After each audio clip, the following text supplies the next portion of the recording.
아나다라마바사 서버입니다. 이번 세션은 뭐 다 잘 알고 계시다시피 공공화수처리 시설 총유기탄소 일양유기물질 병원성 위생물 현황 및 관리 방안이라는 주제로 앞으로 2시간 동안 발표와 토론을 진행하겠습니다. 다른 특별 세션의 주제도 현재 우리가 물을 연구하는 사람들, 상하수도와 관련된 사람들이 겪고 있는 또는 앞으로 해결해야 되는 중요한 주제를 다루고 있지만 저희 세션 같은 경우에는 정말 총유기탄소는 지금 다가온 현실이고 일양유기물질, 병원성 위생물 이런 부분들도 코로나와 팬데믹과 더불어서 많은 그런 이슈와 해결해야 될 그런 문제점들을 저희가 갖고 있는 상황에서 무엇보다 다른 세션보다 더 중요한 그런 주제가 아닌가 사회신으로서 감히 말씀드리겠습니다. 예, 그래서 오늘은 총 4분의 연사들을 모시고 저희가 주제 발표를 듣고요. 나머지 한 20분 동안 또 지점 토론을 진행을 하겠습니다. 첫 번째 발표는 공공하수시설 처리시설 유입수중 일양 수질 오염 물질의 발생 원인 및 관리 방안 제안입니다. 원래 김영문 교수님, 서울시립대학교의 김영문 교수님이 오랫동안 이런 모니터링 연구를 하고 계셔서 발표를 해주시려 했는데 갑자기 좀 급한 개인적 사정이 생겨서 같이 연구하고 계시는 이인규 박사님께서, 연구 교수님께서 발표를 해주시겠습니다. 네, 큰 박수로 맞이해 주시겠습니다. 안녕하십니까. 소개받은 서울시립대학교 이인규라고 합니다. 부득이하게 김영문 교수님 발표를 대신 분께서 양해 부탁드리겠습니다. 저희는 오늘 발표드릴 내용은 자생님께서 말씀하셨듯이 공공하수처리 시설에서 가장 세 가지 큰 이슈라고 볼 수 있죠. 여기 TOC, 그리고 일양유기물질, 그리고 코로나 바이러스와 같은 병원성 위생물, 예전에는 생물학적 처리에서 일반적인 유기물 제거에 초점을 맞췄지만 요 근래에는 또 이렇게 잘 알려지지 않는 화학물에 대한 관심을 갖기 시작되면서부터 연구를 시작하게 되었고요. 저희는 국립환경과학원에서 주 모니터링을 주관을 하고 있고요. 저희가 유역하수도 분야에서 일양물질 조사 사업을 3개월에 걸쳐서 하고 있고요. 그래서 거기에 대한 발표 내용 중에서 좀 이슈될 만한 내용을 추려서 오늘 준비를 했고요. 일양물질 종류라든가 이러한 공공하수처리 시설의 분포, 그리고 앞으로 어떻게 이제 대응을 할 것인가에 대한 내용으로 발표를 준비하였습니다. 다들 이제 아시다시피 우리가 이제 다양한 화학물, 수만 가지 이제 화학물을 사용하면서 중에 특히 이제 분석 기술이 발달함에 따라서 그 전에 전통적으로 모니터링하는 항목 외에 이제 분석 가지고 있는 항목 수가 늘어나게 됨에 따라서 이런 물질들이 갑자기 이렇게 나오게 된 건 아니고 분석 기술과 관심 항목에 따라서 제가하면서 이런 물질에 대한 이슈들이 크게 많이 나오고 있는 상황이고요. 이제 주로 산업단지 쪽과 생활하수 중에서 사용하는 의약물질이 벌어짐에 따라서 유역하수도로 흘러 들어가게 되고 대부분 비점 오염원 쪽보다는 주로 하수도 쪽 공공하수 처리에서 유입수 중에 대부분 분포하게 되고 이런 것들이 제거되지 않고 방류됨에 따라서 이렇게 하수 중에 흘러나오게 됩니다. 그래서 가장 크게 이슈가 되고 있는 낙동강 유역 같은 경우에는 아시다시피 상수원과 하수 처리장이 거의 맞닿아 있게 되다 보니까 그러한 물질들에 대한 방출 빈도가 많이 늘어나고 있고요. 그래서 환경부에서도 이렇게 수질 시청소와 같은 것들을 모니터링하고 있고요. 여기 밑에 연구는 여기 이윤호 교수님께서 2, 3년 전에 발표한 걸로 제가 알고 있고요. 그래서 주로 모니터링 하고 있는 항목 외에 가바펜틴이라고 하는 그런 향정증, 간전증 치료제로 하는 것들이 농도 범위가 일반 의약물질에 비해서 훨씬 높은 ppb 정도 수준으로 검출된다는 것들도 이렇게 확인되고 있고요. 이렇게 해서 최근에는 또 2007년도에 모니터링을 많이 했었었는데 머스크 화물이라고 개인 위생용품 화장품, 특히 합성 향유 등에 대한 내용, 향료 등에 많이 포함되어 있는 이런 물질들이 하수 처리장 방류구 인근에서 이렇게 또 많이 분출된다고 하는 또 이슈가 이제 발생이 되어서 환경부에서도 관심 있게 이제 모니터링하고 있는 항목으로 추가가 되었고요.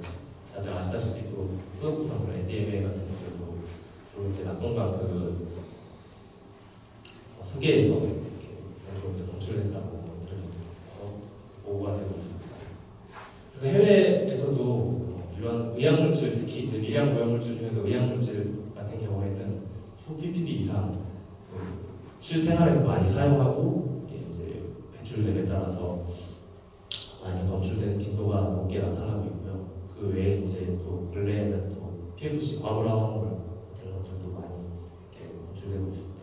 그래서 이러한 것들이 대부분 이제 공공하수 처리 시설에서 이렇게 또 제거율이 많이 높게 나오는 항목들도 있는 거에 반면 PFC 같은 경우는 이렇게 거의 이제 제거되지 않고 하수 처리장에서 공부하는 것을 알 수 있습니다. 그래서 일반적인 이제 하수 유역 하수도에서는 주로 이제 BOD, COD, 이제 업체화가 되는 이제 TOC와 질소인 영양류 등과 같은 그런 것들 모니터링을 하였고요. 미국 같은 경우에는 총량 규제를 통해서 이런 일반적으로 국내에는 이제 총량 항목이 BOD, TOC나 TP밖에는 없지만 이제 미국의 경우에는 이런 미규제, 우리나라 같은 경우는 특정 수질 유해 물질 같은 것들을 포함한 이런 TFD의 총량 규제를 이제 선도해 나가고 있고요. 그래서 이 시점에서 우리가 이제 빈번하게 이제 모니터링 되고 있는 이러한 미량 오염 물질, 그리고 실생활에서 많이 사용되고 있는 의약물질과 항생물질, 그리고 그 항목 외에 중금속 이런 것들과 같은 특정 수질 유해 물질에 대한 관리 체계가 이제 실정도 나타나고 있습니다.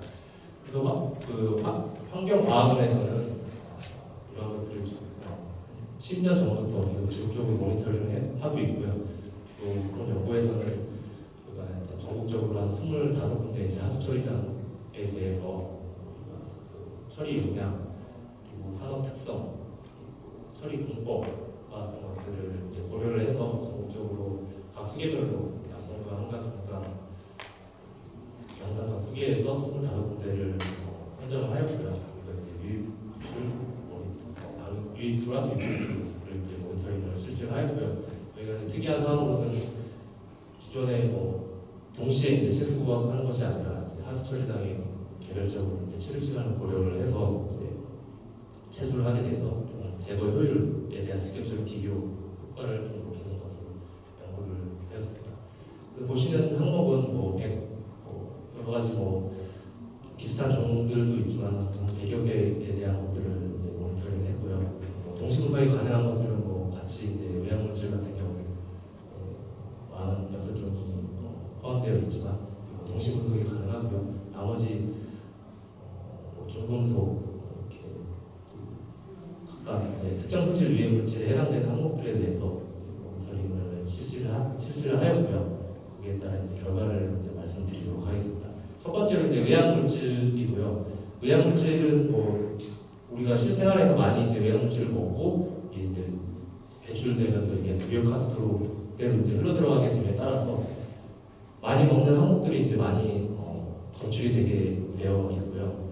특히 항생제, 진통제 이런 것들이 전통적으로 많이 배출되고 있습니다. 특히 이제 이 코로나 때 많이 이제 아세트아미노펜이라고 타이레놀의 주 성분 같은 경우에는 수 ppb 이상, 수 ppb 수 10ppb 이상 주로 이제 검출이 되었고요. 특히 이제 진통제 같은 경우에도 수백 ppb까지 이렇게 하수 중에 확인이 되었습니다.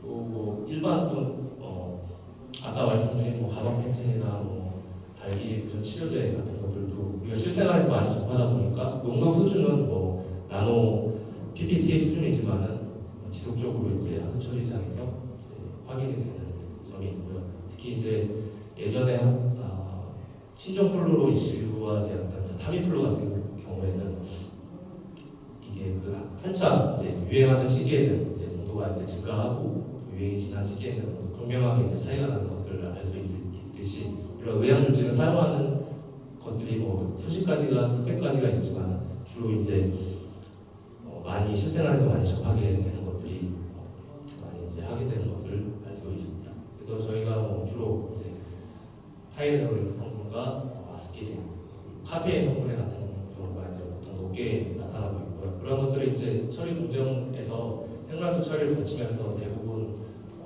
제거되는 90% 이상 제거되는 것도 있지만은 일부 항목에 같은 경우에는 제거되지 않고 방해되는 그런 특성을 나타내고 있고요.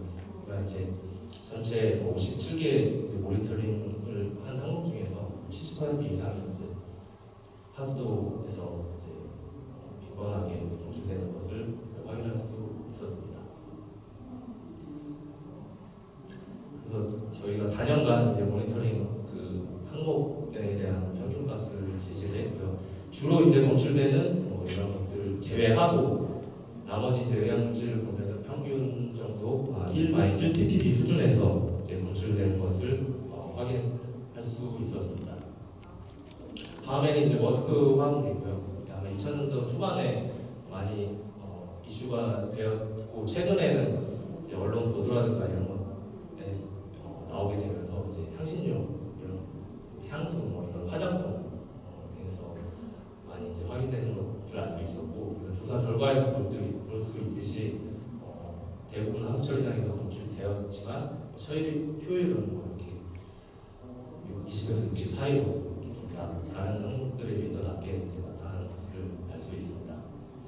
그리고 과부로 화합물 같은 경우에는 주로 이제 산업단지 인근에서 많이 확인이 되고요.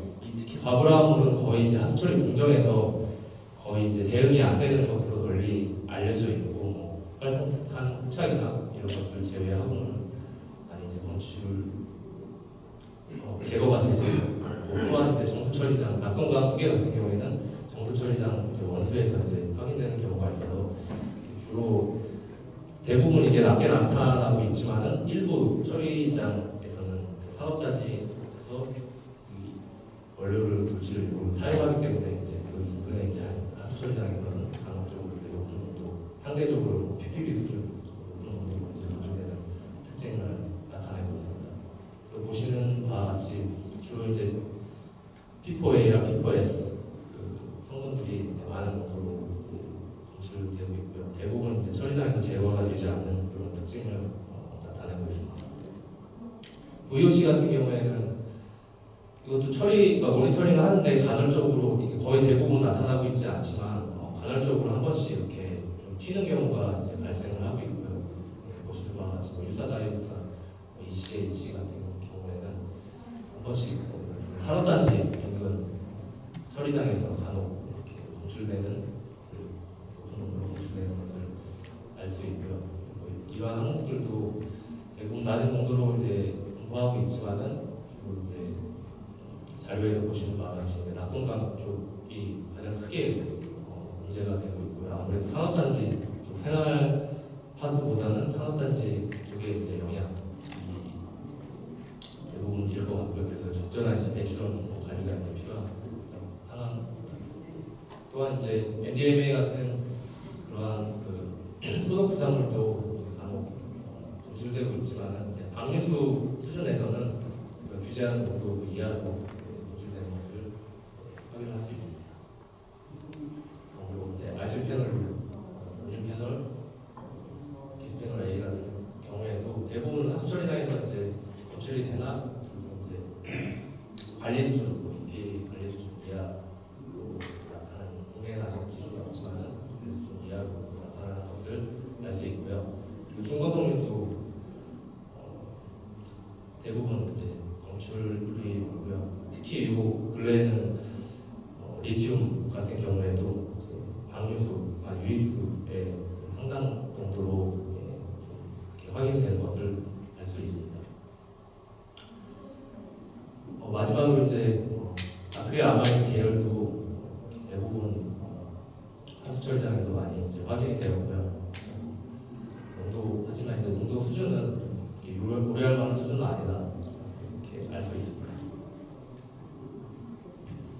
그래서 그 몇 가지 항목을 모니터링을 했고요. 그리고 세세하게 이제 구분하지는 못했지만 공법별로 처리 물질별로 어떻게 제거 효율이 뭐 하나 이렇게 정리를 해왔고요. 특히 의약 물질 같은 경우에는 그래서 로고 그래프를 나타냈듯이 그러니까 이제 그 로고 1값이 차이 나면 거의 90% 제거되는 것을 나타내고 있고요. 대부분 이제 물질 같은 경우에는 거의 제거가 되지만 간혹 이렇게 마이너스 제거 효율을 이제 나타낼 수도 있고, 그래서 저희가 강조했듯이 치료 시간을 이제 고려를 하더라도 이렇게 좀 농도 분포가 좀 역전되는 경우가 있었는데, 예전에 저희가 모니터링 사업을 진행을 하면서 예전보다는 크게 많이 이제 역전되는 현상은 많이 줄었고요.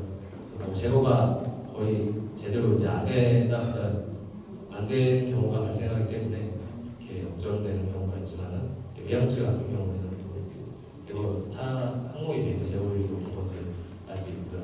저희가 이걸 공정별로 하수 처리장 뭐 25군데를 하다 보니까 다양한 공정이 존재하고 있는데, 공정별로 제거 효율을 따로 분류를 해 봤는데 큰 30에서 40% 크게 이제 차이는 없었습니다. 저희가 여기에서 뭐 멤브레인 공정까지는 넣지는 않았지만은 일반적인 하수 처리장에서의 그 공정별로의 차이점 크게 이제 발견되지 않았다는 것을 알 수 있고요. PFC 같은 경우에는 이제 거의 이제 제거되지 않고 크게 됩니다.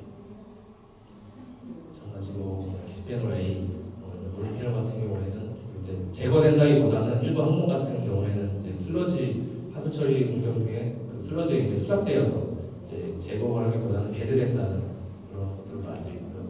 중금속도 다양한 뭐 30에서 80% 제거 효율을 나타내고 있습니다.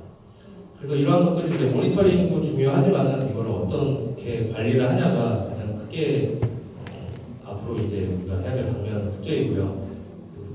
환경부에서는 우리나라 같은 경우는 주로 이제 국립환경과학 중심으로 모니터링은 지속적으로 이제 꾸준하게 하고 있는 상황이고요. 이러한 것들을 어떻게 이제 그룹핑을 하고 어떻게 이제 관리를 하냐가 좀 미진한 상황입니다. 그래서 해외 같은 경우에는 다양한 프로젝트에서 이거에 대한 우선 순위와 그런 것들의 농도라든가 이런 규제 방안에 대한 것들을 마련하는 프로그램이 있고요. 특히 이제 해외에서는 특히 스위스를 중심으로 해서 이런 것들 이제 관리 체계를 이제 마련하는 것들이 잘 되어 있고요. 스위스는 이제 공업 쪽보다는 주로 이제 생활에서 이제 나오게 되는 의약물질 이 대부분 이제 많이 그런 의약물질에서 많이 차지하고 있고요. 그러다 보니까 이 인구 밀도가 이제 높은 곳에서 농도가 높게 나타나는 것들을 알 수 있고요. 여기서도 뭐 다양하게 모니터링을 하지만은 스위스 같은 경우에는 크게 이제 700개 중에서 100개소에서 이러한 그 위험 요소가 있는 지역을 선정을 하고 이런 것들에서 그 목표를 전체 다 제거하기보다는 유입수에서 유출수 이제 평균 이제 80%의 이제 미량 오염물질을 제거하는 것을 기준으로 삼고, 특히 이제 하수 처리에서 이러한 고도 하수 처리, 활성탄, 오존 같은 고도산화 공정을 이제 적용을 함으로써 이런 것들을 달성하기 위한 것들을 이제 만들어가고 있고요. 그래서 이제 지표 물질에 대해서 4년간의 이제 모니터링 경험을 쌓고 거기서 이제 12개의 지표 물질을 선정을 하였습니다. 이렇게 해서 다양한 뭐 공정이 있지만 주로 이제 그 오존과 활성탄 공정을 이제 하수 고도 처리로 많이 이제 이용을 하게 되면서 스위스 같은 경우 사전에 이제 이러한 것들에 대한 고도 산화, 어떤 오존에 뭐 필요한 농도라든가 이런 것들이 사전 연구가 많이 되어 있었고요. 그래서 이 12가지 항목을 이제 지표 물질을 선정하고 여기에 이제 80% 이제 제거할 수 있는 이런 최적 주입량이라든가 이런 것들을 산정하는 그 단계에 와 있습니다. 그래서 모니터링을 다양하게 많이 하는 것도 중요하지만 이러한 것들을 어떻게 이제 규제화하고 관리를 하냐에 초점이 되어 있고, 스위스 뭐 예를 들었지만은 그런 대표 물질을 그룹별로 12가지를 선정을 해서 상해수를 80% 이상 제거할 수 있는 기술을 도입하는 것으로 하수 고도 처리를 수행을 하였고요. 세부적으로 이제 아마 그런 뭐 오존 주입량이라든가 이런 것들은 우선적인 연구가 필요하지만 국내에서도 공조환경에서 많이 이러한 오존 주입량이라든가 이런 것들을 하수에 적용해서 실제 적용해서 어느 정도 그런 사전 연구를 많이 되어 있지만 하지만 우리나라 이제 하수 처리장에서 실제 이제 이것들이 이제 적용하기에는 아직까지는 장벽이 좀 많이 있고요. 제가 알기로는 그 구민 쪽에서 이런 것들에 대한 테스트베드로 이렇게 고도 하수 처리를 이제 적용을 하려고 했다가 지금 좀 이렇게 보류가 된 상황을 알 수가 있고요.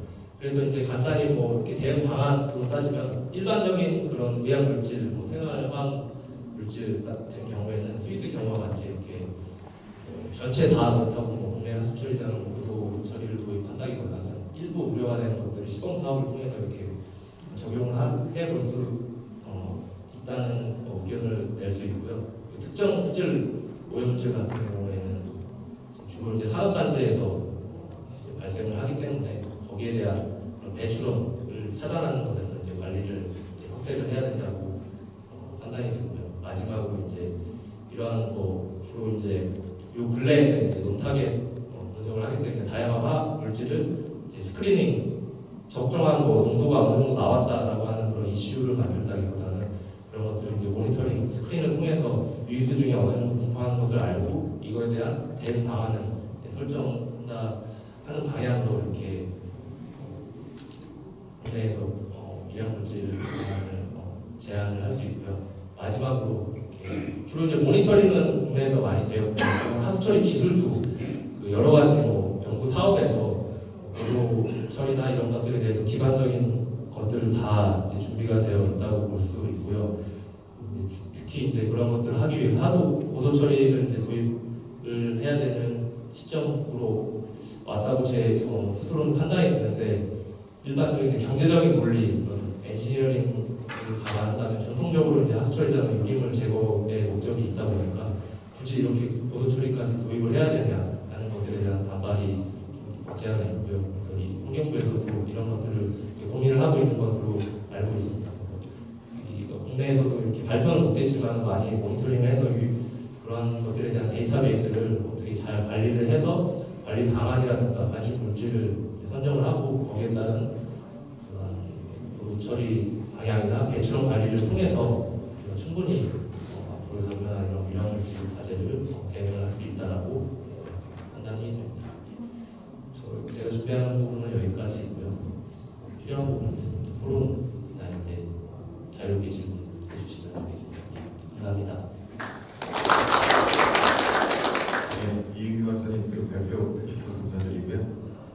두 번째 연사를 드리겠습니다. 두 번째 연사님은 오늘 발표 해주실 주제는 하수시설 감염성 전체 보존과 관리 방안입니다. 김승태 교수님을 큰 박수로 맞이해 주십시오. 그리고 제가 한 3분 정도 남았을 때 내를 치겠습니다. 네, 안녕하세요. 수원대 김태입니다. 저는 하수시설 감염성 병원 재거동과 관리 방안이라는 주제를 가지고 발표할 텐데요. 간단하게 하수에서 코로나 부분을 집중을 해서요. 이게 이제 말씀드리면 3년 전에 이제 시작을 했고 그동안 이제 많은 데이터들을 모아왔는데 우리가 TV에서나 어디서 가끔 나오는 선제적인 대응이나 이런 걸 가끔 들으셨을 겁니다.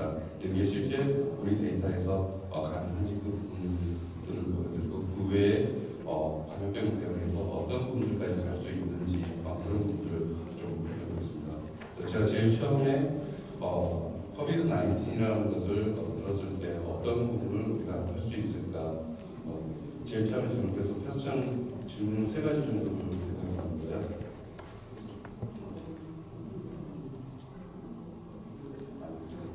세 가지 정도 생각했는데 제일 처음에 애들이 과연 선제 대응 가능한가? 그러면 얘들을 어떻게 해서 가야 될까요? 그런 부분들을 제가 하나의 큰 패스천 원으로 생각했고 두 번째는 요약을 통해서 전수 조사를 했습니다.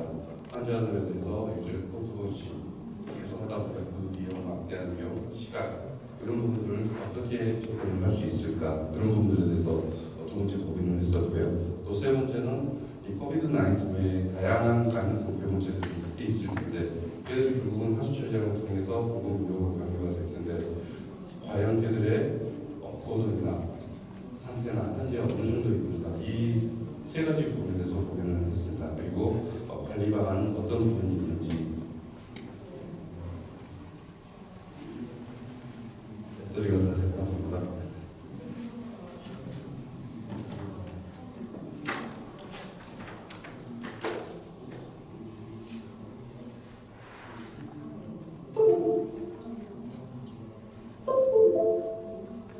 죄송합니다.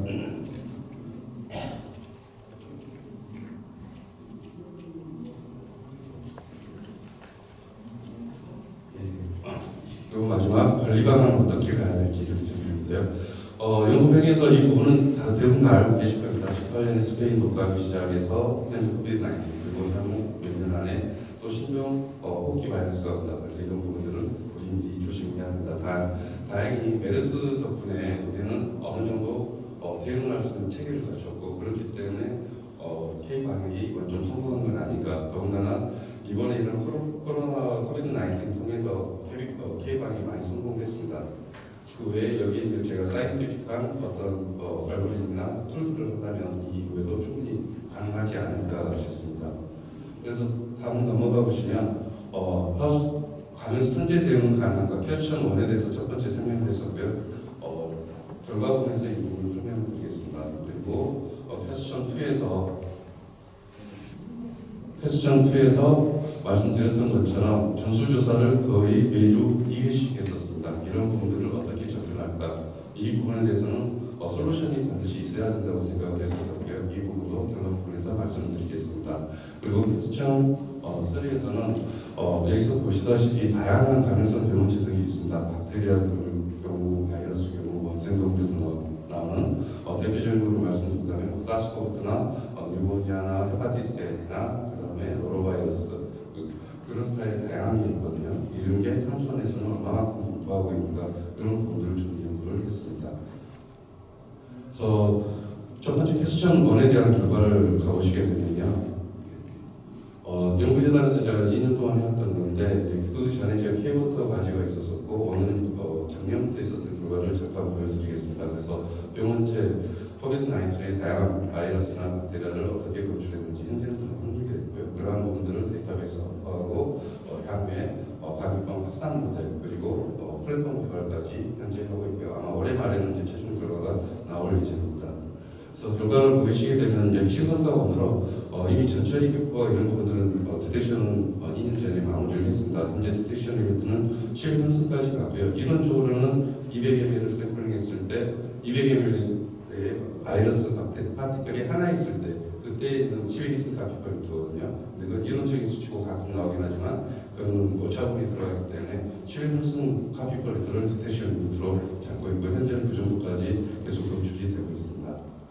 그래서 제가 했었던 것은 사스코브투 노로바이러스 이칼리나 엔테로박터 뉴모니아 계열로 분석을 해왔고요. 하수처장부터 관로에 대한 그런 부분들을 쭉 분석을 해왔습니다. 보시게 되면 전처리 기법에서는 다양한 방법이 있습니다. 5가지 정도에서 스타트를 해서 전 세계에서 많이 하지만 제가 했을 때 제일 괜찮았던 방법은 물론 그 상수원지에서는 메모리 방법이 좀 더 괜찮은 것 같습니다. 그러나 파스나 약간 파티클이 있는 부분은 PG 방식이 최고고요. 그 외에 또 한 2-3가지가 있습니다. 원스텝으로 하냐, 투스텝으로 하냐, 홍보의 날짜를 떼냐. 그 외에 한 4가지가 복합적으로 됐을 때 한 10의 2승 이상을 우리 디텍션 모드로 올릴 수가 있었습니다. 그래서 그리고 이거는 이제 하수처장에서 결과인데요. 작년 3월 1일부터입니다. 위에 그래프를 보시게 되면은 전 세계 하수처장 입수에서 코로나는 겁니다. 근데 이게 2년 동안 해왔다가 최근에 질병청으로부터 환자 수를 받았습니다. 데일리 환자 수를 받아서 밑에 검은색 위험으로 된 부분이 있죠. 이 부분을 매칭을 시켰더니 사람이 그래도 이렇게 매칭되기가 힘든 그래프가 나오더라고요. 참 가능하다고 생각했고 하나씩 해서 파악을 했을 때 전체적으로 코렐레이션 관계가 0.8 이상 정도로 일주일 전에 미리 하수처장 입수에 대해서 알 수가 있었습니다. 이 말은 선도적인 대응이 가능하다는 것을 비주얼로 완벽하게 보내는 거죠. 이 외에 그 전에 1년 데이터도 있는데 그건 좀 더 정확합니다. 이때 하반 쪽으로 와서 약간 데이터가 떨리는 것은 저희가 시퀀스를 지금 하고 있는데 지금 현재 원인은 이 타겟 진 중에 보통 4개 진을 하고 있거든요. N진, E진, RDR, B진, S진, 스파이크 진 같은 경우는 변이가 워낙 많기 때문에 가장 널리 알려진 게 N1진이 변이가 좀 없는 편입니다. 근데도 두 번째 하반기로 와서 떨려서 지금 현재 이 분이 어떤 변이가 좀 온 건 아닌가 현재 그렇게 생각을 하고 있고요. 반면 제가 다른 진으로 했을 때는 농도가 좀 했었습니다. 그래서 변이는 현재 계속 진행되고 있다. 그래서 좀 여기서 풀러한 데이터는 논문에 나왔던 N진이 완전하다는 부분이 어쩌면 아닐 수 있다. 이건 이제 한 다음 주 정도는 최종 결과가 나올 것 같습니다. 그리고 이제 데이터가 너무 많아가지고 그걸 일일이 설명드리려고 보여드리기 너무 많아서 하나로 좀 줄여봤습니다. 어느 편에 보면 유입수 유출수입니다. 사스코브2가 유입수 유출수, 유입수에서는 이제 진할 수 없는 거가 많은 겁니다. 유입수에서는 이렇게 나왔지만 다행인 것은 전국의 22개 하수처장에 대해서 공간적으로도 디텍팅 실험을 해봤고요. 두 개 하수처장에서 2년 반 동안 모니터를 해봤습니다. 정말 다행인 것은 사스코브2가 매우 약하다는 겁니다. 뒤에 공정에서도 보여드리겠지만 유출수에서는 거의 디텍팅이 안 됐습니다. 기본적으로 유입수에서는 매우 높지만 유출수에서는 현재까지 딱 2번 정도 노출됐고요. 거의 디텍션이 못해서 현재까지 거의 노출이 안 됐습니다. 노로바이러스 같은 경우는 위에 유입수에서는 계속 농도가 진해지죠. 이 병출로 갈수록 많이 진해집니다. 현재는 방유수에서 상당히 높은 농도로 나오고 있습니다. 헤파티스 A 같은 경우는 A형 간입니다. 매우 센 농도입니다. 근데 얘들은 분류식에서는 분류식 하수처에서 좀 발견이 안 됐는데 분류식 하수처에는 발견이 됐고요.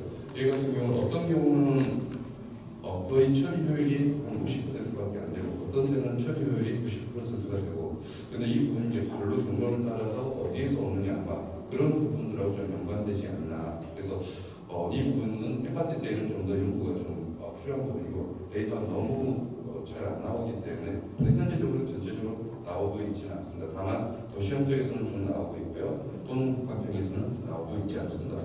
그 외에 감염성 병원체적 중에서 PLB나 이탈리나 뉴모니아나 항생제 내성 유전자나 다양하게 나오고 있고요. 특히 ESBL 같은 경우는 유입수 유출수, 하수처형 유출수에서 엄청나게 많이 나오고 있습니다. 얘들이 공공수용으로 간다는 이야기죠. 그래서 여기서 넣었던 게 결과인데요. 코비드-19 노로바이러스가 겨울철에 냄새 농도를 가지고 나온다는 앞에 히트맵 결과들을 보여주고 있습니다. 하수처에서는 그리고 헤파티스는 거의 나오지 않았고요. EHLC 그다음에 넘어가 보시면은 특히 뉴모니아 같은 경우는 카페는 내생균에서 많이 나온 거죠. 얘들은 저희가 실제 콜로니 떠서 콜로니까지 다 했었던 겁니다. 뉴모니아 같은 경우는 상당히 많이 나오고 방류수에서도 많이 나오고 있습니다. 그리고 쭉 넘어가겠습니다. ESBL 많이 나오죠. 그리고 근육력 하수처형 유입수 유출수였고 이거는 이제 경로군입니다. 1번 같은 경우는 하수처리장 병원입니다. 그때 당시 코비드 환자들이 집중 요양소죠. 1번부터 하수 관로 경로를 따라서 하수처리장 유입수 유출수까지 해놨는데 하수처부터 하수처형 유출수 부분이 보이시죠? 하수처형 유출수 부분에서 상당히 많이 나오죠. 노로바이러스, 뉴모니아 다 나오고 관로 경로에 따라서 나오는데 얘들을 가지고 저희가 확산 모델에 대한 기초 자료로 사용했습니다. 동네에 따라서 하수처형 유출수만 쭉 봐주십시오. 어떤 애들이 나오고 어떤 애들이 나오지 않는지 이렇게 나오는 것이고요. 이쪽에서 거의 안 나오죠. 또 넘어가시고 뉴모니아에서 이렇게 공유해서 처리는 분명히 됩니다. 그런데 공공수용으로 분류가 되고 있죠. 네, 넘어가시겠습니다. 그리고 이제 이건 공정별 결과인데요. 하수처량을 대상으로 해서 유입수부터 유침, 생슬러지, 그리고 유침 유출수, 최종 방수까지 있는데 유입수에서 10의 육수 카피가 나왔을 때 생슬러지에서 10의 호수 정도가 나왔고 1차 침전지 유출수에서는 어떨 때는 발견이 되고 어떨 때는 발견이 안 되는데 전체적으로 어느 시절 이상부터는 유출수에서 농도가 많이 발견됐습니다. 그러나 잉여슬러지하고 최종 방수에서는 발견이 되지 않았습니다. 그리고 이제 모델 부분인데요. 이 부분은 현재 진행 중인데 그 모델은 두 가지로 하고 있습니다. 저희가 이제 딥러닝 기반으로 해서 나우캐스팅과 포캐스팅 모델을 하고 있는데 나우캐스팅은 현재의 확산 규모 그리고 뒤쪽에 포캐스팅 경우는 가까운 미래에 어느 정도 확산이 됩니다. 이런 부분들을 지금까지 뽑았던 데이터하고 사람들이 다 같이 해서 현재 하고 있는데요. 간단하게 결과를 좀 더 뒤쪽갔습니다.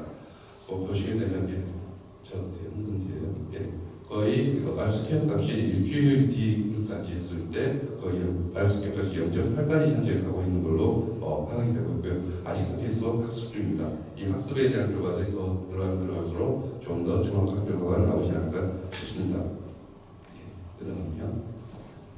모델에 대한 부분들이 계속 그래서 이렇게 모델에 대한 엔진을 만들어서 저희가 올해 말 중에는 플랫폼 디지털 트윈 가기 위해서 기본적인 플랫폼에 대한 설계 방안까지 좀 제시하는 게 올해의 과제 목표고요. 그렇게 했을 때 어느 정도 저희가 이런 시스템을 갖춰놓는다면 향후에 어떤 팬데믹들이 왔을 때 저희가 좀 더 쉽게 대응할 수 있는 그런 부분들을 가질 수 있지 않을까 싶습니다. 여기까지 와서 이제 1차 퀘스천에서는 저희가 확실하게 이야기할 수 있는 것은 선도 대응은 충분히 가능하다. 화수처럼 미국에서 모니터링하다 나온다. 그러면은 제가 시그널을 주면서 충분히 주의를 할 수 있기 때문에 이런 부분들이 선도 대응으로서 이 화수 역학에 대한 좋다는 것을 증명을 좀 하게 됐습니다. 그래서 두 번째 아시게 되는 게 퀘스천 2에서 퀘스천 2에서는 그러면 이러한 선도 대응에 대한 개념을 가지고 어떻게 적용을 할 수 있을까? 요양병원에 대해서 적용을 한다면 어떻게 될까라고 생각해봤습니다. 그래서 그 과들을 보시게 되면 실제 얘기했었던 부분인데요. 장소는 그때 이건 자체적으로 연구를 했었던 겁니다. 이건 또 한 2년 전에 있었던 건데 경기도 감염병 지원단의 도움을 받아서 요양병원에 대해서 다 해봤습니다. 환자 수에 따라서 해봤었는데 첫 번째 저희가 개발했었던 전처리 방법을 가지고 그냥 우리가 알고 있는 코로나 키트에다 해봤습니다. 코로나 키트에다 해봤더니 10배를 희석했을 때는 잘 안 됐죠. 근데 원배로 하니까 디텍션 2라인이 확연하게 뜬 게 보이죠. 근데 제일 첫 번째는 안 보였습니다. 이게 어떤 거냐면은 병원에서 나온 것을 가지고 하다 보니까 걔 어떤 혈들이 많이 들어있어서 아예 찐득찐득해가지고 스며들지가 않더라고요.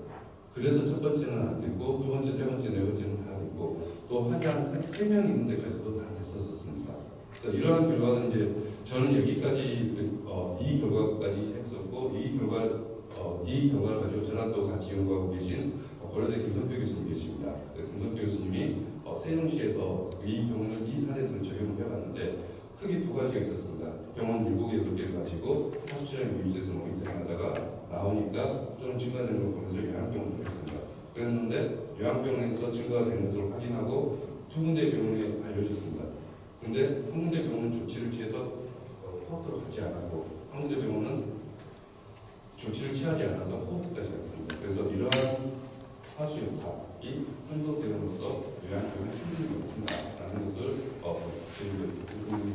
질병정보를 통해서 그런 것들이 어느 정도 확인을 했었습니다. 그 다음에 이제 우리가 민감하죠. 상소는 과연 안전할까? 그리고 다른 애들은 없을까? 그래서 지금 북한강 쪽은 하지 않았고 남한강 쪽으로 대상을 해서 여기 빨간 지점들이 제가 모니터링 있었던 부분입니다. 이 부분은 약간 민감한 거에서 보여주시면 좋겠습니다. 그래서 대상을 했었던 사스코브2, 노로바이러스, 헤파티스 A, 니모니아, 그다음에 PABL 항생제 대상균자의 ESBL 대상으로 했습니다. 그래서 이건 히트맵으로 안 해놨었는데 사스코브나 이 좌편 왼쪽 부분은 메인 하층 부분이고요. 오른쪽 부분은 하수처럼 유입수를 주습니다. 다행인 것은 그 바이러스 감염성 병원체 중에 바이러스 계열 같은 경우는 팔당으로 들어오는 유입수 질환이나 하수처럼 방류에서는 발견이 되지 않았습니다. 사스코브도 그다음에 노로바이러스 같은 경우 유입수에서는 발견됐지만 아직까지는 방류에서는 발견 안 됐습니다. 그 다음에 헤파티스 같은 경우는 전혀 발견이 안 됐고요. 다만 데이터가 아직까지는 2회에 하는 거라서 향후 지금 2, 3년 동안 더 모니터링 할 텐데 더 그 이후에는 더 정확한 결과를 말씀드릴 수가 있습니다. 그런데 이제 이 뒤쪽 부분 이야기가 달라집니다. 니모니아 검출이 된 하천에서 검출되는 게 보이시죠? 그 다음에 PABL 역시 또 일부 방류수에서도 발견이 되고 있습니다. 그 다음 가보시면 PABL도 여러 가지 형태가 있는데 이제 가보시면 저기 보이는 것은 지금 검출이 된다고 한 것을 인식하시면 됩니다. 다만 레벨을 어떻게 생각하시면 되냐면 요즘 환자들이 전국에 뭐 10만, 20만 있을 때 일반적인 하수질량 유입수의 코로나 코로나19가 보통 현재 한 10에서 4승에서 15승 정도 됩니다. 그리고 우리나라가 제일 팬데믹 됐을 때 있잖아요. 그때가 섭취량 위수 농도가 10에 7승, 8승 바퀴벌이도가 됩니다. 그러면 여기서 10에 5승 정도라면 농도가 상당히 높다라는 걸 알 수가 있겠죠. 뒤로 또 가보시겠습니다. 10에 5승 넘어간 그 언저리에서 발견되고 있고 하수처럼 위수에서 발견되고 있습니다. 쭉 가고 있습니다. 계속 발견되고 있죠. 그래서 산소는 안전할까? 과연 바이오세이프, 생물학적으로 안전한 활당은 유효관리 이런 것들이 가능할까? 이제는 우리 플루를 봤습니다. 그렇다면은 이러한 선도 대응이 가능하다는 거, 플루를 봤던 거 이런 결과를 가지고 어떻게 우리 처리로 갈까? 그 부분은 저는 4가지 정도 정리를 해봤는데요. 제일 처음에 선도 대응이나 이런 걸 들어가기 위해서는 가능성 경제 모니터링 시스템이 구축이 돼야 된다. 그리고 시스템 구축이 되고 나면 이 모델링을 통해서 선도 대응 시스템을 할 수 있는 그러한 디지털 트윈 기반의 의사결정까지 갈 수 있는 지원 시스템이 만들어져야 된다. 그러한 시스템 위에 우리는 미리 알게 되면은 일단은 하수처형 입구에서 모니터링하다가 알게 되면은 요양병원은 집단시설을 하수역학 기반으로 관리를 할 수 있다. 그 관리를 할 수 있다는 결과는 이번 연구 결과에서 보여드렸던 것 같습니다. 그리고 이제 결국은 우리가 가야 될 길은 공공수역으로 애들이 나가는 것들을 잡아줘야 된다. 최대한 현재 우리 기술로서도 충분히 가능하다고 저는 판단하고 있습니다. 그래서 하나씩 가보시게 되면요, 감염성 경제 모니터링 시스템 구축하려면 제일 먼저 대상 지역 선정을 하고 이제 다양한 인문 사회적 데이터를 가져와야 되겠죠. 그리고 알고리즘을 통해서 비용을 최소화하기 위해서 최적 지점을 선정해야 되고 이때는 환경 GIS 들어가서 우리가 면을 두고 어디를 해야 되는지 그리고 실제적으로 하는지 그렇게 해서 모니터링 시스템을 구축하고 보시면은 그러한 시스템 구축한 다음에 DB를 쌓아서 우리는 말씀드렸던 아웃캐스팅, 소캐스팅 현재 규모의 확산 그리고 장애 예측 어느 정도 될 것인가 그런 정도까지 우리는 시뮬레이션을 할 수가 있습니다. 그런 정도까지 시스템을 갖춰놓은 다음에 질병청 쪽에서는 요양병 집단시설 부분에 대해서 집중적으로 관리를 하고 환경부 쪽에서는 감염 경로 추적 또는 하수처량 직접적으로 관리를 해가는 모습을 본다면 향후 오는 팬데믹 때에 대해서 우리가 좀 사이언티픽하게 갈 수 있지 않을까라고 생각합니다. 그러한 결과를 가지고 요양병원 같은 경우는 예를 들어서 하수처량 입구에서 모니터링 합니다. 근데 나오네? 그러면 각각의 요양병원에서 환자를 전수조사할 필요 없이 요양병원에 설치된 수관에서만 샘플링해서 봐도 된다. 우리가 분류시계에서 안 될 것 같죠? 근데 다 됩니다. 분류시계도 얘들이 화장지나 이런 것들이 다 잠철하기 때문에 왔을 때 거의 다 지금은 모니터링 됐었습니다. 그리고 일반적으로 요양병원 같은 경우는 이미 하수처량이 설치된 이후에 얘들이 되기 때문에 대부분 자체 정화시설들이 있습니다. 거기서 충분히 가능하고요. 이렇게 해서 한다면은 환자들 일주일에 두고 꼭 할 필요 없겠죠. 쉽게 접근할 수가 있겠죠. 그리고 이제 마지막 하수처리 장애에서는 어떻게 해야 되냐. 결국 얘들도 DT 기반의 의사결정 시스템을 가야 되는데요. 간단하게 말씀드리면 기본적으로는 많이는 안 나온다. 근데 이렇게 유입수에서 애들이 감염성 병원치가 나오게 되면 기존의 유입 모든 시스템 바꾸기에는 돈이 많이 듭니다. 간단하게 우리가 과수만 집어넣어도 됩니다. 유부에 대부분은 화수처량 방류수가 유부가 대부분입니다. 거기에 과수만 적절하게 농도가 나왔을 때 우리가 이 정도 농도로 해준다면 혹시라도 순간 만들어지기 때문에 다른 케이크를 비해서 감염성 병원체는 그 정도 농도를 처리가 충분히 된다고 보겠습니다. 그래서 모니터링 시스템 그리고 애들이 많이 나왔을 때 거기에 맞는 적정한 양의 UV가 표준세 가수만 집어넣어줘서 적절하게 관리를 해준다면 BYC가 있는 그러한 감염병 대응 관리 방안이 아닐까 그렇게 생각을 했습니다. 아직도 현재 연구가 진행 중이고요. 시간이 한 해가 지나면 지날수록 기회가 되면 또 다른 결과를 가지고 전달을 드리겠습니다. 네, 감사합니다. 수련과 데이터를 기반한 것은 흥미로운 답을 주신 우리 김우태 교수께 다시 한번 감사합니다. 다음 발표자로 관련돼서 자동 측정기의 수질 TMS 적용 현황에 대해서 주제 발표를 해주시겠습니다. 그 포인터가 아직 계속 안 되나요?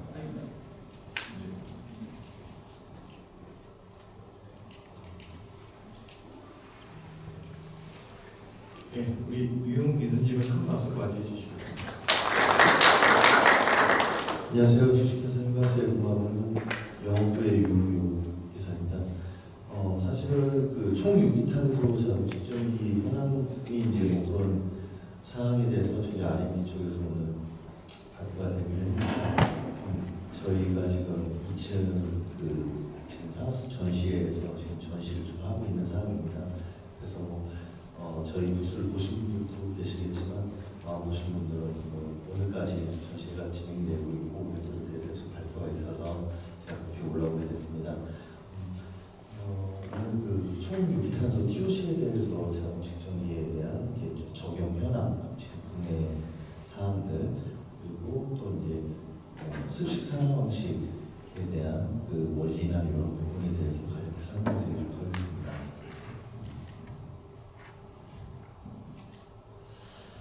다 아시다시피 수리 TMS에 대해서 공공 화폐수 처리장 배출 사업장에서 지금 24시간 동안 계속 모니터링 되고 있는 감시 체계 시스템입니다.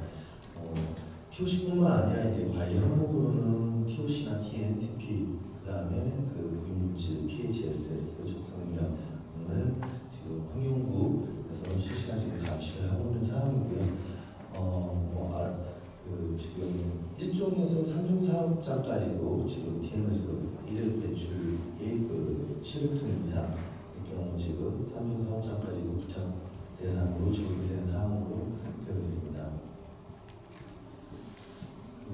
다 아시다시피 이제 지금 COD가 TOC로 법규가 지금 바뀐 사항이고요. 지금 유기물 오염 지표가 정확하게 좀 측정이 가능하도록 이제 지금 그가 좀 바뀐 상황이어서 사실은 21년도부터 지금 COD를 대체해서 전국에 이제 TMS 사업장이 1000개소 이상, 1100개가 좀 안 되는데 그렇게 지금 적용해서 운영을 하고 있는 상황으로 알고 있습니다. 그래서 21년도부터 이제 수리 TMS에는 COD에서 TOC로 자동 측정기로 변경을 하고 분석 항목에 대해서도 COD도 TOC로 지금 바뀐 상황이라 공공 화폐수 처리장 쪽하고 그다음에 민간기업 1에서 3종 사업장까지도 배출 사업장에서는 점차 지금 COD 항목에서 TOC로 변경을 좀 하고 있습니다. 그래서 시행령은 이제 물환경보존법에 의거해서 지금 올해 23년도 6월 30일까지 의무 부착으로 TOC를 부착을 해서 이제 모니터링을 해야 되는 상황이고요. 또 미부착 시 이제 행정처분까지도 관련된 사항으로 지금 마무리가 지금 되고 있는 상황입니다. 또 이제 26년도 낙동강 쪽 이제 TOC에 대해서 수료 오염 총량제가 도입되었고요. 또 23년도 올해부터도 이제 가축 분뇨 쪽이나 이쪽에 대해서도 TOC 항목이 적용된 상황입니다. 그래서 이제 해외 쪽에서는 아직 TOC에 대해서 법제화 되지는 않았는데 지금 우리나라 같은 경우 지금 21년도부터 시작돼서 이제 COD 항목이 이제 만간법이었었고 해외 쪽에서는 거의 COD 크롬 쪽으로 이제 측정을 했었고 우리나라 일본 쪽만 이제 COD 만간 항목에서 이제 주로 분석을 했었는데 산화력이나 이런 차이 때문에 지금 우리나라 TOC를 먼저 좀 선 도입한 게 아닌가. 그래서 지금 저는 이제 시장 쪽으로는 이렇게 보고 있는데 지금 민간 기업이나 이런 쪽에서는 사실 TOC 도입에 대해서도 솔직히 좀 반대 여부도 좀 많이 있었습니다. 어떤 사업장 같은 경우는 COD 대비해서 TOC 항목의 분석 결과가 좀 상당히 높게 나오는 부분에 대한 불만 요지 이런 부분도 상당히 많았었거든요. 배출 사업장에서도 일단 올해가 이제 마지막 6월 말까지 법제화해서 COD라는 분석 항목은 우리나라 만간법은 거의 사라지지 않을까라는 추정을 갖고 있습니다. TOC 측정 방법에 대해서는 저희 회사에서는 이제 개발하기 위해서 이제 관련도 말씀드리겠지만 이제 방법에서 두 가지 방법이 대표적으로 있습니다. 습식 산화 방식과 그다음에 연소 산화 방식, 마지막 이제 점도도 측정 방법이 있는데 대표성은 습식 산화 방식과 그다음에 연소 산화 방식 두 가지가 사업장에서 운영되고 있는 장비들, 그 다음에 실험실에서 사용을 해서 TOC 측정을 할 수 있는 방법으로 좀 나와 있는 방법이 대표적으로 가지고 있습니다. 그래서 이제 습식 산화 방식은 산화제나 이제 UV를 조사해서 이제 산화시켜서 측정하는 방법이고요. 장점으로는 이제 습식 산화 방식은 저농도 시료 또는 이제 정확성과 재현성이 좀 높은 부분이 있습니다. 시료를 측정하는 데 있어 시료량을 좀 대부분 좀 많이 가지고 들어가는 부분이 있고요.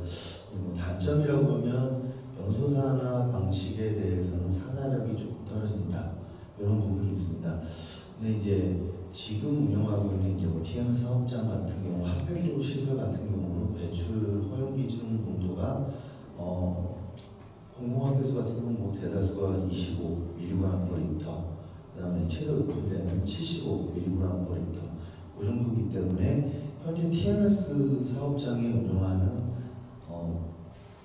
방식 중에 이제 뭐 습식 산화 방식이 산화력이 연소 산화 방식에 비해 떨어진다 하더라도 적용하는데 저는 손색이 없다라는 거고요. 그럼 또 연소 산화 방식에 대한 이제 장점은 산화력이 습식에 비해 상당히 높은 건 사실입니다. 고온 650도 이상에서 태워서 바로 가스 분출을 포집해서 이제 총 유기탄소를 제거하고 총 유기탄소로만 노출을 하기 때문에 암분해성 시료나 그 다음에 케미칼, 그 다음에 우리 민간기업의 공정용으로도 사실은 이런 TOC 분석들을 많이 하고 있기 때문에 그런 부분에서 공정관리하는 데서 상당히 좀 메리트가 있는 방식 중에도 하나입니다. 연소산화 방식은. 근데 이제 좀 단점으로 말씀드리면은 시료량이 너무 극소수여서 대표성 샘플을 취해서 분석을 하기가 좀 어려운 부분이 있고 또 이제 그 유지관리나 이런 비용적인 부분이 상당히 좀 많이 든다는 거 이런 부분이 좀 단점으로 되어 있습니다. 그래서 일단 뭐 산화력이 이제 일단 높으면서 유지관리가 좀 용이한 습식 산화 방식을 좀 이제 확보해서 여러분들한테 소개시켜드리고자 합니다. TOC 자동 측정기 이제 시장 규모를 보면은 지금 보시다시피 이제 해외 쪽에도 점차적으로 지금 점점 좀 계속 늘어나고 있는 상황입니다. 모금을 두고 있는 국내 시장은 전에도 좀 말씀드렸다시피 약 한 1,100개소 중에 지금 현재 70%는 이제 작년 12월 기준이고요. 지금 올해 3월까지는 거의 90% 가까이까지 TMS 부착사업장 TOC가 벌써 많이 바뀌었습니다. 그리고 이제 합폐수 쪽 말고 국가수지 측정망 쪽이나 비점 운영, 그 다음에 우리나라 이제 반도체나 제약 발전소 쪽에 공중관리용 시장에서도 현재 지금 COD를 측정하고 있는 애널라이저들이 상당히 많이 있습니다. 그래서 이 시장들을 보면 앞으로도 파급적으로 TOC를 분석하고 측정한 장비들이 시장이 상당히 크다는 거 좀 말씀드릴 수 있고요. 뭐 메이커사들로 해외를 보시다 많이 들어보시겠지만 뭐 지나 시마츠 하크, 뭐 메틀러, 기타 등등 정말 많은 TOC를 좀 선조해서 이렇게 회사들이 있습니다. 저희 뭐 간단하게 기술 연역을 말씀드리면 일단 뭐 창업은 저희 회사 입장에서 이제 2000년도에 설립을 하게 되었습니다. 그리고 이제 시장 진입은 이제 2005년도부터 해서 2010년도에 차세대 핵심 홍역기술 개발 사업에서 우수기관 백산에 선정되었고요. 이제 제품에 대한 이제 사업화 단계는 이제 저희 이제 수자원공사나 이제 환경공단을 통해서 이제 성과공제를 해서 제품들을 이제 좀 상용화하는데 진입을 했었고요. 지금은 이제 최근에는 이제 저희가 10년 전부터는 실험실험 대측기에서 이렇게 온라인 자동 측정기 쪽으로도 도입을 해서 진행을 하고 있는 회사입니다. 일단 뭐 저희 쪽 그 보유 제품들 한번 말씀드리면 조금 전에 말씀드렸다시피 이제 실험실험 분석 기술을 좀 가지고 있고요. 대표성으로 두 가지가 있습니다. 화폐수용으로 측정할 수 있는 분석기하고 그다음에 상수 쪽에서나 먹는 지하 지하수 쪽에서 분석을 할 수 있는 분석 기술들을 좀 가지고 있습니다.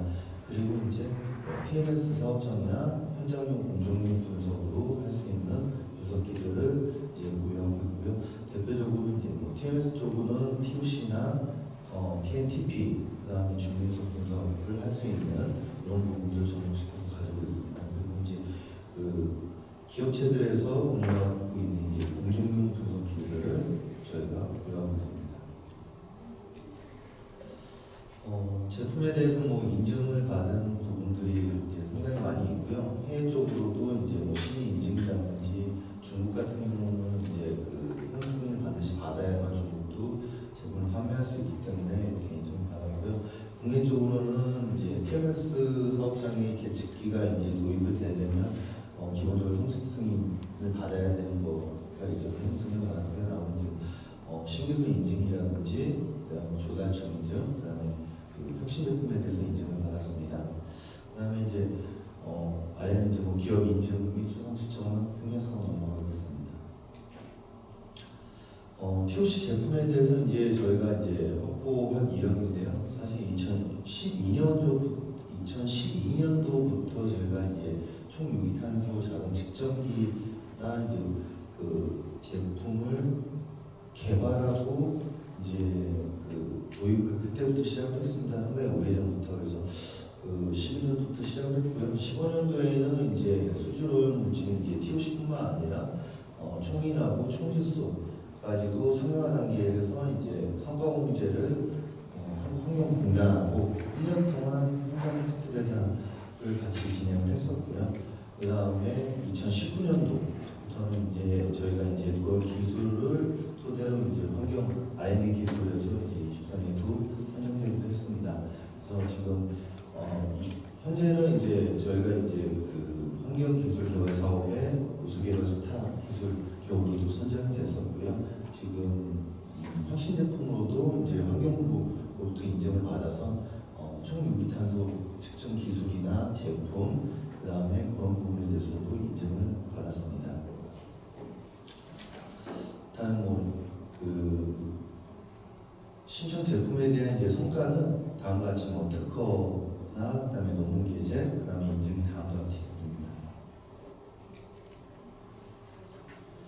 그 특허 중에 이제 대표적으로 말씀드릴 수 있는 게 이제 뭐 8번하고 그다음에 10번 이런 부분, 그다음에 저희가 이제 특허 부분이 다른 부분이 많이 있는데요. 그 중에서도 이제 그 총유기탄소 자조 측정기를 식산화 방식을 이제 체험하기 위해서 이제 과거에 원칙적으로 가지고 있던 이 연수산화 방식 말고 새로운 방식인 이 습식산화 방식에 대해서 이제 시장에서 받아들이는 데 상당히 좀 어려운 부분이 있었고요. 이 기술이 과연 연수산화 방식 못지않게 산화력이 나오느냐 이런 부분이 상당히 좀 많은 애로점들이 많았습니다.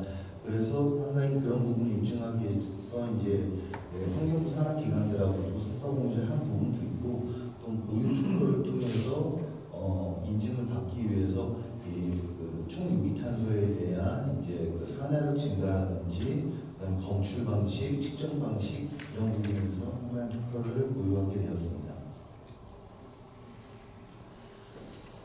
그다음에 좀 전에 말씀드린 것처럼 뭐 그 특허 대표성으로 이제 습식 산화 방식에 대한 그 측정 방법 및 장치에 대해서 이제 특허를 받았고요. 그다음에 인증 같은 경우는 기본적으로 그 환경부 형식 승인을 받아야만 진행할 수 있는 이런 형식 승인을 받게 되었습니다. 네, 지금 여기 보신 게 이제 TMS 사업장에 들어가 있는 이 총유기탄소 자동 측정기의 이제 대표성인 습식 산화 방식에 대한 장치입니다. 보시다시피 이렇게 그 상부에는 이제 모니터가 되어 있고요. 중간쯤에는 이제 계측도어가 되어 있고 하부 쪽에는 시압을 이용해서 산화시켜야 되기 때문에 시압 부분이 이렇게 포함되어 있습니다. 그래서 기본적인 측정 범위는 0에서 100까지 측정할 수 있는 모델이 한 가지가 있고요. 두 번째로는 0에서 225까지 측정할 수 있는 모델 두 가지가 보유하고 있습니다. 모두 이제 방식으로는 저희는 습식 산화 방식이고요. 그 다음에 측정 시간은 그 현재 승인 요건에 의한 원칙이 이제 1개칙씩 15분입니다. 그래서 15분에 한 번씩 데이터가 나오는 걸로 나와 있습니다. 이 습식산화 방식 총유기탄소 요 장치에 대한 이제 그 제품의 특징에 대해서 간략히 좀 설명하고 넘어가겠습니다. 일단은 상당히 그 습식산화 방식에 대해서 요 방식이 기존 대비해서는 이제 좀 그 정밀성이 좀 50% 이상 향상된 알고리즘 저희가 좀 확보하게 되었고요. 그 다음에 이제 폐행량이 저희가 개발을 하다 보니까 상당히 좀 많이 나오는 부분도 어떻게 보면 좀 문제점이 돼서 기존 대비해서 폐행량은 24% 이하 이제 좀 절감시킨 부분이 있었고 세정 기술을 좀 독보적으로 좀 확보하는 데 주력을 좀 두었습니다. 그리고 저희가 이제 그 습식 산화 방식이 이제 산화력을 높이다 보니까 IC 제거 시장 제거 시간이나 그다음에 산화제의 첨가 조건 이런 부분에 대해서도 이제 측정이 다변화를 좀 뒀고요. 그다음에 이제 현재 고객 이제 유저분들이 사용하실 때 이제 실질적인 어떤 이벤트 알람 같은 부분에 대해서 저희가 이제 원격으로 제어할 수 있는 그런 부분을 좀 이렇게 합리적으로 좀 교육을 시켜드렸습니다. 그리고 가장 중요한 거는 이제 이 POC라는 항목을 측정하는 데 있어서 좀 가장 중요성이 이제 유지관리성이거든요. 그래서 유지관리에 대한 적용이 경계성을 좀 확보하게 되었습니다. 측정부는 다음같이 생겼는데 생각하고 넘어가고요. 이제 화면 같은 경우에서 좀 전에 뭐 알람 기능이라든지 그 다음에 어떤 농도 표시, 그 다음에 그래프를 볼 수 있는 부분입니다. 그래서 아까 그 환경공단이나 수자원공단을 통해서 성과 공제를 하였다고 하였는데요. 이렇게 테스트베드를 통해서 저희 실질적인 이렇게 이동식 차량을 이용해서 그 짧은 기간이 아닌 그 4계절을 이용해서 총 유기탄소에 대한 합해수, 그다음에 정수장, 그다음에 그 지하수, 마하산소도까지도 이렇게 다니면서 실질적으로 현장에서 측정을 POC 운영을 4계절을 좀 운영해봤습니다. 성능 평가에 대해서는 뭐 다음과 같고요. 간략히 넘어가도록 하겠습니다. 이제 마지막 단계인데요. 제품 특징은 뭐 대다수 이 TOC가 도입되면서 공공적인 현황과 사회적인 가치 창출을 할 수 있다는 부분. 새로운 항목이 COD가 이제 TOC로 바뀌면서 이제 우리가 유기물에 대한 오염 분석에 대한 지표가 좀 COD로 바뀌었다는 부분. 그다음에 국가적으로도 이제 공공 구매가 이제 그 진행이 되고 있다는 게 상당히 많은 합의수뿐만 아니라 지금 이제 그 수요적으로도 상당히 많이 늘어나고 있다는 부분이 지금 일단 수요처가 점점 늘고 있다는 부분입니다. 그리고 또한 국민 생활에 미치는 영향에 대해서도 상당히 이제 에너지 절감 및 환경 친화성으로 이제 환경 보전에 이 TOC라는 부분이 기여를 할 수 있다고 보고 있습니다. 그다음에 이제 또 뭐 앞전에 말씀드렸다시피 관련 법령은 지금 변경이 돼서 일단은 계속 TOC로 바뀌고 있고요. 그다음에 시장적으로는 이 앞부분에서 말씀드렸다시피 상당히 이제 COD를 우리나라가 많이 도입해왔기 때문에 그 망각법에서 TOC가 바뀌면서 상당히 수요가 급증할 거라고 생각을 좀 갖고 있습니다. 또한 이제 그 방식은 두 가지가 있다고 하였지만 그 태우는 방식 연소산화 못지않게 어떻게 보면은 쉽게 이제 유지관리를 좀 할 수 있는 새로운 방식의 습식산화 방식이 이제 어떻게 보면은 좀 탁월한 부분으로 해서 국내에도 이제 많이 도입될 수 있는 부분이 있고요. 그다음에 이제 태우는 방식이 연소산화 방식 대비해서 이제 그 환경 개선 및 탄소 저감이 좀 되지 않을까 이런 부분에 대해서도 많이 그 생각을 좀 가지고 있습니다. 뭐 다음 이제 뭐 저희가 적용한 사이트에 대해서 간단히 이렇게 리뷰를 좀 해봤고요. 지금 저희가 지금 약 한 TMS 시장이 한 1000개인데 한 20% 정도의 이제 그 도입을 좀 해서 이제 실제로 TOC 시장이 도입되면 이제 앞으로의 TOC가 어떻게 얼마만큼 잘 운영이 되는지는 이제 또 많이 목소리를 좀 듣도록 하겠습니다. 이게 마지막입니다. 일단 기술적인 측면과 환경적인 측면, 그다음에 경제적인 산업 측면, 그다음에 일자리 창출에 대한 측면 이렇게 네 가지로 부분을 해봤습니다. POC가 도입됨으로 인해서 이제 아무래도 그 저희 산업적인 측면에 대해서도 상당히 이 부품 산업이나 그다음에 유지관리 그다음에 이런 부분에 대해서 상당히 동반 성장을 할 수 있는 그런 부분이 같이 있다고 생각을 하면서 발표 마치겠습니다. 감사합니다.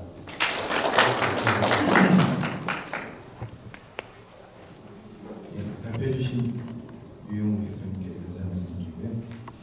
그리고 또 이 세션의 구성 오르가나이저로서 많은 역할을 해주셨고요. 오늘 그 주제 발표되신 내용은 하수 방류수 산화 흡착 고도 처리의 유기물질, 미량 유기물질 제거 및 속도 교육이 되겠습니다. 예, 윤 교수님은 큰 박수로 맞아주십시오. 예, 안녕하십니까. 저희 세션이 하수 시설에서 이제 미량물질이라든지 또 병원성 미생물, 그다음에 또 총유기탄소로 이제 관리되고 있기 때문에 유기탄소 이런 관점에서 좀 얘기를 하고 있고요.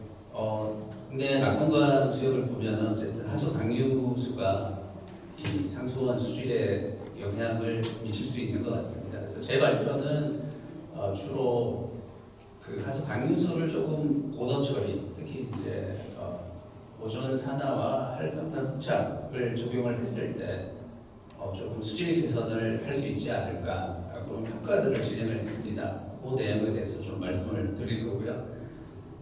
오존이라든지 활성탄이 고도 처리라고 하지만 지금 이제 먹는 물 처리에서 보면은 너무 보편화된 기술이 사실 됐습니다. 또 하나는 하수 방류수 수질이 상당히 정수장 원수랑 비교하면은 크게 차이 나지 않습니다. 그러니까 낙동강 하류에 정수 원수가 유기물이 한 3ppm이라고 하면은 저희가 조사를 해보면 하수 방류수가 한 6 정도 되거든요. 그러니까 그런 유기물 농도로 그냥 단순히 보면은 한 2배 정도 농도가 높은 거고, 그다음에 이런 오존이나 분말활성탄 기술적으로는 이미 너무 많이 적용이 돼서 기술적인 문제가 있는 게 아니라 결국에는 그런 경제적 비용이 들어가니까 그런 경제성 이런 부분에서 관련이 있는 것 같습니다. 네, 그 오염물질 현황은 앞서 첫 번째 발표에서 많이 얘기를 해주셔가지고 이 부분은 제가 모니터링 관련한 방법에 대해서 잠깐 말씀을 드리고, 그다음에 오존과 분말활성탄 적용을 했을 때 조건에 따라서 이런 오염물질들이 어떻게 제거되는지 결과들을 좀 말씀을 드리겠습니다. 예, 요거 몇 년 전에 저희가 낙동강에 모니터링을 해보면은 이렇게 많이 쓰이는 의약품이 어쨌든 하수 처리장 방류수에 나오고 정수장 원수까지 나온다는 얘기고요. 저희도 낙동강에 이 하수 처리장 방류수들을 모니터링을 했고요. 이제 보면은 이제 주로 생활하수로 되어 있는 것들도 있는데 이제 이런 산업시설이랑 연계된 것들도 꽤 많이 있었고요. 이거는 농도로만 이제 표시한 건데 여기 보면은 1등이 농도가 가장 높은 게 그 당뇨병 치료제 레트포민, 그다음에 가바펜틴 이런 식으로 나오고 있고요. 가고라물이 위해성 측면에서는 좀 이제 이슈인데 저희도 보면은 평균 농도는 낮지만 여기 보면은 가장 높은 게 23 나노그램 걸 텐데, 근데 이 간혹 이렇게 높게 나오는 것들이 있고 이게 아마 산업시설에 연계되어 있는 게 아니냐, 요게 하나가 있고요. 두 번째는 이제 이 가브라물 전체를 같이 봐야 되지 않나 이런 생각이고요. 또 언더온이 있을 거라고 하여튼 해외 사례를 봐도 있을 거고, 그래서 좀 총량을 측정해야 되지 않나. 국내에서는 이제 개별은 측정을 많이 했는데 좀 총량 측정이 되지 않았다 이런 말씀을 드리겠습니다. 그 지금 수질 분석을 할 때 이 질량 분석을 해서 많이 하고 있고요. 이 기술이 상당히 고도화되고 빅데이터가 나오고 있는데 상당히 그 파워풀한 방법이긴 한데, 하나는 이제 이게 그 측정하려는 물질만 사실 측정을 하거든요. 그러니까 그 미제 물질을 놓칠 수 있는 가능성이랑 그다음에 어쨌든 이런 오염 물질들을 모니터링하는 게 결국에는 어떤 위해성을 생각해서인데 결국 이런 이펙트를 측정하지 못하지 않냐, 이런 좀 한계점이 있습니다. 그래서 최근에 이런 세포를 활용해가지고 그래서 세포 기반 분석법이라고 하겠습니다. 이런 것들이 굉장히 주목을 많이 받고 있고, 기존의 화학적 분석이랑 결국 상호 보완적이 아니냐 이런 얘기들을 많이 하고 있고요. 다른 하나는 비용적 측면에서도 질량 분석이 너무 고도화되다 보니까 치료 하나 분석하는데 비용이 상당히 많이 들어갑니다. 그러니까 그런 스크리닝 목적에서는 오히려 이쪽을 먼저 세포 기반 먼저 활용을 하고 뭔가 평균보다 뭐 이상 시그널이 나오면 그때 다시 정밀 분석으로 들어가는 이 방법이 경제적으로 더 맞지 않냐 이런 얘기들을 좀 많이 하고 있습니다. 그래서 저희도 이제 세포 기반 측정법이 다양한 측정법이 있고요. 이게 선택이 중요한데 크게 이제 저희 유전 독성, 지노톡시시티, 그다음에 산화 스트레스, 그다음에 이제 사이토톡시시티 이런 것들이 있고, 그다음에 호르몬 효과들, 그다음에 어떤 세포에 이제 외래 물질이 들어왔을 때 이 그 변화나는 걸 측정하는 또 액티비티가 있습니다. 이런 것들을 저희가 선택을 해서 측정을 했고요. 이것도 이제 방위수를 좀 모니터링을 해보면은 데이터가 조금 복잡한데 크게 보면은 여기 제일 왼쪽이 하수천연 방류수, 그다음에 낙동강수, 이제 그 방류수가 주로 있는 하천, 낙동강수, 그다음에 하류에 있는 정수장 원수, 그다음에 정수 처리된 물 이렇게 농도를 보여주고 있고요. 이제 아까 말씀드렸던 호르몬 효과나 그런 것들을 쭉 있는데 크게 보면 어쨌든 다행히 이 하수 방류수에서 정수장까지 가면은 농도가 감소를 합니다. 그러니까 자연 정화도 있고 희석도 있고 정수 처리하면서 제거되는 것들도 있고 다행히 많이 낮아지고요. 두 번째는 이 값들이 그러면 이게 이게 시가한 건지 아니면 그냥 평균적인 값인 건지 이런 것들이 중요한데 저희가 이제 평가를 해보면은 저희 나라의 측정된 이 값들이 해외는 비교해서 특별히 높다거나 다르거나 비슷한 범위고요. 두 번째는 이 값들이 어떤 유해성이 있나 이런 걸 판별하는 기준이 있는데 이 기준이 상당히 중요합니다. 계속적으로 지금 연구가 진행되고 있는 부분인데 비교해보면은 크게 무리가 되지 않는 그런 농도 레벨입니다. 그 다음에 방기수 강화 처리로 넘어가서 이게 저희 나라의 일반적인 이제 하수 처리 공정이고요. 그러니까 총인 처리를 위한 응집 시설이 있고 소독이 있는데 주로 이제 UV 소독이 적용이 되고 있고 일부는 오존을 적용을 하고 있습니다. 염소도 적용하는 데가 있고요. 그래서 서두에 말씀드린 것처럼 어쨌든 오존을 조금 더 많이 적용하는 방법이 있을 수가 있고 UV는 좀 주사량을 늘리든지 이렇게 다른 산화제랑 AOP로 적용하는 방법이 있고 총인 시설에 분발활성탄을 같이 적용하는 그러니까 기존 시설을 아무래도 가장 활용하면서 이미 정수 처리라든지 이런 데서 확립된 기술을 적용하는 게 가장 좀 현실적인 것 같습니다. 그래서 요거는 이제 오존이 미량원 물질 종류가 상당히 많은데 제거율이 어떻게 되느냐 평가를 한 거고요. 이거는 하수에다가 이런 물질들을 한 70가지 정도 물질들을 이제 스파이킹을 해서 제거를 한 건데 결국 요약을 하자면 여기 파란색으로 되는 것들은 오존을 한 2-3mg per 리터 정도만 적용을 하면은 거의 다 제거가 되는 겁니다. 그러니까 이 정도 농도가 높다면 높겠지만 충분히 경제적으로 적용할 수 있는 농도 범위고요. 제거할 수 있는 물질의 종류가 상당히 많다. 이게 좀 포인트가 될 것 같습니다. 물론 제거가 좀 잘 안 되는 물질도 있고요. 그 다음에 소독 효과인데 이거는 여기 계신 이제 전북대 조민 교수님 팀이랑 같이 좀 소독 효과를 평가한 건데 사실 오존이 소독 효과가 상당히 좋습니다. 여기 보시면은 이제 주입량을 늘리면은 요 하수에서는 조금 이제 상당구 99.9% 제곱 좀 낮게 나왔는데 문헌이라든지 이런 결과들을 다 종합을 해보면은 소독 효과에서는 굉장히 탁월하다는 것을 알 수가 있고요. 그 다음에 총유기탄소 DOC 요것도 봤는데 좀 그래프가 조금 복잡하지만 요약해서 말씀드리면 오존만 적용하면은 그냥 6개월 구조가 그냥 산화만 되는 정도인데 뒤에 보통 이제 모래 여과를 이제 같이 달거든요. 그걸 하면은 대략 한 25%까지는 제거가 됩니다. 어떻게 보면 크지 않을 수도 있지만 만약에 향후에 총유기 탄소가 좀 어떤 규제로 좀 들어오고 그런 상황에서는 한 25% 정도 줄이는 것도 굉장히 의미가 있다고 좀 생각을 하고 있습니다.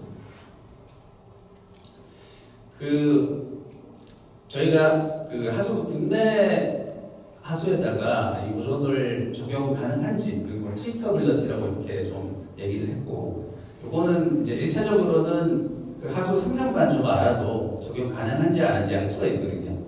일단 서두에 말씀드린 것처럼 DOC, 하수 DOC가 특히 생활하수 기반은 그렇게 높지가 않고요. 일부 산업배수가 들어오는데 좀 높게 나올 수도 있습니다. 네. 그 다음에 이제 오존을 적용할 때 항상 문제가 되는 게 이제 부산물이고 그 중에 핵심 인자가 요 브로미온 농도인데요. 일부 산업배수 연계 시설 같은 경우에는 브로미온 농도가 높아가지고 제가 말씀드리겠지만 이게 브로메이트도 있지만 다른 독성 물질도 산업 처리를 하면서 같이 연계가 되는 것 같습니다. 요거 그래서 저희가 그 낙동강수계 하수처리장 방류수에다가 오존을 적용하고 브로메이트랑 이제 이런 NDMA를 포함한 나이트로산을 측정해 본 건데요. 여기 보시면 알겠지만 이런 일부 방류수는 브로메이트가 좀 높은 농도로 나오지만 대부분의 방류수는 이제 적용에도 큰 상관없고요. 그다음에 나이트로산 같은 경우에는 이제 산업폐수 연계 시설에 이미 좀 있는 경우가 꽤 많이 있었습니다. 네, 그다음에 방류수 오존을 적용하고 난 다음에 세포 기반 요 측정법을 적용해 본 결과인데요. 하여튼 이런 에스트로겐, 호르몬 효과라든지 이런 것들은 상당히 제거가 잘 되고요. 그다음에 지노톡시라든지 산화 스트레스 이런 것들은 아까 처음에 말씀드린 것처럼 일부 브로미온이 높은 이런 방류수는 좀 오히려 증가하는 좀 결과가 있었습니다. 그래서 이런 데는 좀 적용하기가 좀 힘들고 일반 생활하수에는 충분히 적용할 수 있는 것으로 이렇게 평가가 되었습니다. 사실은 제가 몇 분까지 마무리 슬슬 해야 되는 거죠? 25분까지 해주시면 25분 시간. 네. 그 다음에 분말활성탄 평가한 건데요. 아까 오존이랑 이제 그래프가 좀 비슷한데 여기 보시면은 분말활성탄은 여기 이제 주입량을 이게 이제 하수 DOC 농도로 나눠서 이제 한 10ppm까지 그러니까 주입량을 한 50ppm 정도까지 적용을 한 거고요. 여기 보면은 이제 그룹 크게 4가지 정도로 나눴는데 한 그룹 1, 2는 굉장히 좀 제거가 잘 되는 물질이고 3, 4로 갈수록 좀 제거가 좀 잘 안 되는 거고요. 그래서 분말활성탄도 저희는 이제 칼본 F400으로 테스트를 했고 분말활성탄도 마찬가지로 한 20ppm 정도 적용을 하면은 아주 많은 종류의 미량원 물질을 한 50에서 100% 정도 이렇게 제거할 수 있다 이렇게 평가가 됐고요. 여기서도 물론 과물 화합물이나 일부 물질은 좀 제거율이 낮았습니다. 그래서 지금 국내 하수처리장에 인제거 시설이 많이 들어와 있고 여기에 분말활성탄 주입할 수 있는 설비가 갖춰진 데가 많이 있다고 합니다. 그래서 여기에 지금 분말활성탄과 빈 제거 응집제 이렇게 같이 적용하는 게 좀 현실적이지 않을까 생각을 하고 오존과 달리 분말활성탄은 이제 바이프로덕트 이런 이슈는 없다는 장점이 있습니다. 유기물 제거율도 저희가 좀 평가를 해봤는데 이 분말활성탄 주입 20에서 50ppm 했을 때 DOC 제거율이 한 10에서 20% 정도. 뭐 대단한 수치는 아니지만 어쨌든 분말활성탄을 활용을 해서 유기물 농도를 총유기 탄소를 어느 정도 낮출 수 있다 이런 결과를 얻었습니다. 저희가 기술화 과제로 해가지고 국내 이런 하수 처리나 방류수 보도 처리 가능성을 평가를 하고 있고 조금 이전에 보여드린 내용은 이제 대부분 랩 스케일로 이제 물을 떠와가지고 테스트한 건데 물산업 클러스터에서 이제 조금 이렇게 파일럿 시설로 꾸며가지고 조금 이제 장기 운전을 하면서 실험실에서 얻은 결과가 이제 파일럿 규모에서도 확인이 될 수 있는지 그런 실험들을 진행을 하고 있습니다.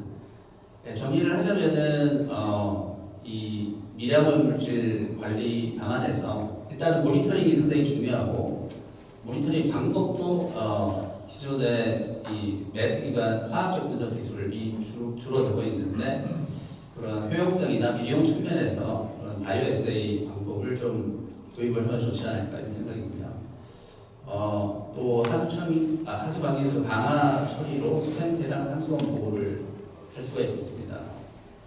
그 방안은 이제 이미 잘 확립된 수처리 기술인 오존산화나 분말 활성탄 부착을 생각할 수 있고 기존 하수 처리 시설을 충분히 이제 활용해서 적용할 수가 있습니다.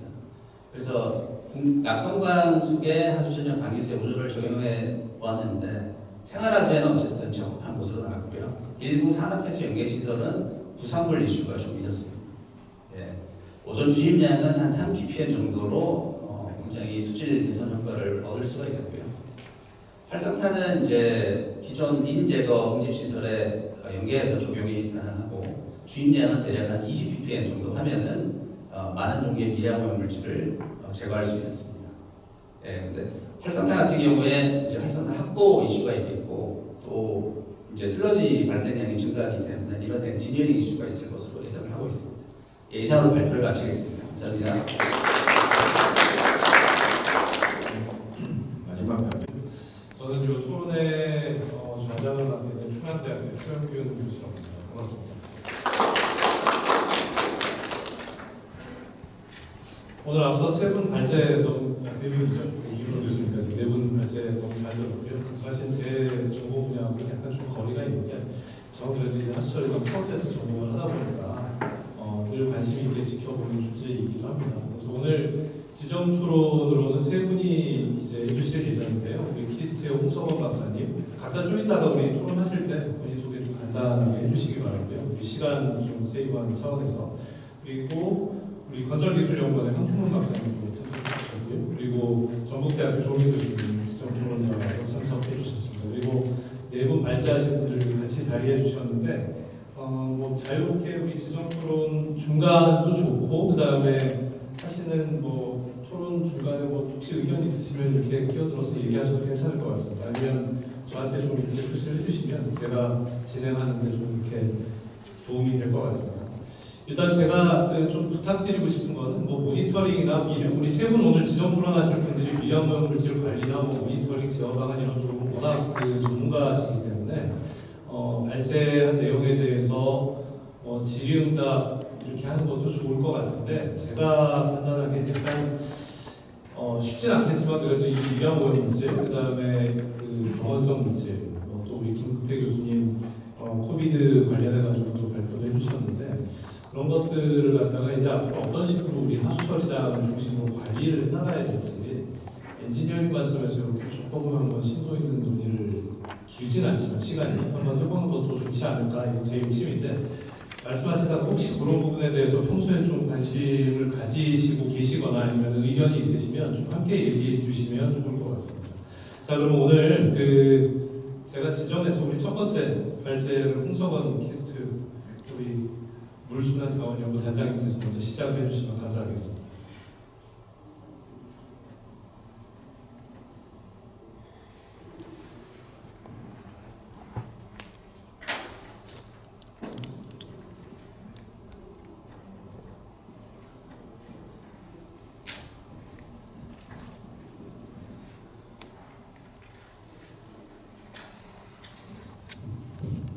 네, 방금 소개받은 키스테 홍성원입니다.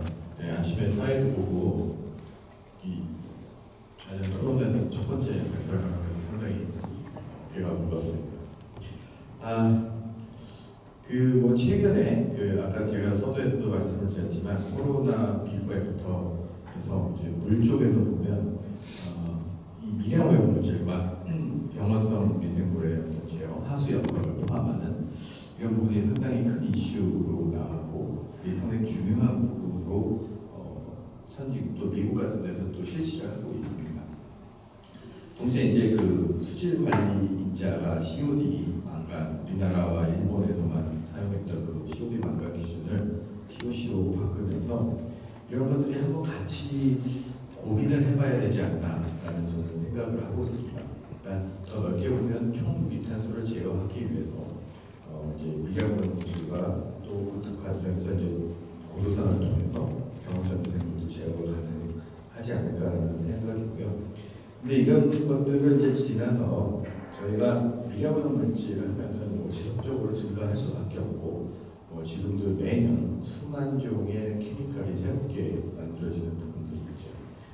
이 과정에서 불순물이라든지 여러 가지 미량 물질이 포함이 되고 또 이걸로 인해서 문제가 많이 되는데 가장 중요한 것은 이제 분석 기술이라고 좀 볼 수 있겠습니다. 저는 이 총유기탄소 같이 그게 하나의 장비로서 15분 만에 한 번씩 나와줄 수 있는 그런 결과를 얻을 수 있는 그런 오염물질도 아니고 상당히 잔처리 과정과 또 고가의 장비 또 전문된 숙련된 전문가의 그런 기술이 필요한 분석 기술이 필요한 부분이기 때문에 이런 방법들을 어떻게 저희가 효율적으로 시간과 비용을 세이브하면서 할 수 있느냐.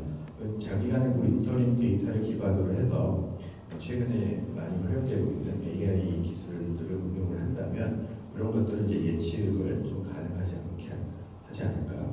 그래서 저희가 직접적인 분석도 좋지만 이런 기법들을 이용해서 활용을 해서 정확도 높은 예측 기술을 개발하는 것도 필요한 것 같고요. 또 이제 하수 역학 부분에서도 지금 코비드 코로나 상황에서 하수 역학을 통해서 많은 것들을 이제 제어할 수 있었다 이런 부분들이 있는데 가장 중요한 부분은 비용입니다. 뭐 여기 아까 김국태 교수님 말씀하셨죠. 다 해보시고 아시겠지만 비용도 미국에서도 상당한 비용이 드는데 이 비용을 어떻게 감당할 것이냐 이런 부분도 있고요. 그래서 저는 앞으로 이런 것들을 해결하기 위해서는 또 처리장에서 그 고도 산화를 통해 가지고 TOC를 제어하고 이런 의료물질들, 신용물질 제어하는 데 있어서 지금 처리장의 이제 현황, 캠퍼라든지 또는 톤당 처리 비용 이런 것들이 이런 문제점을 해결할 수 있는데 적당한 것인가? 그렇지 않다면 이 엑스트라 자원을 어떤 식으로 확보할 것이냐가 기술적인 부분보다도 더 중요하다고 생각을 하고 있고요.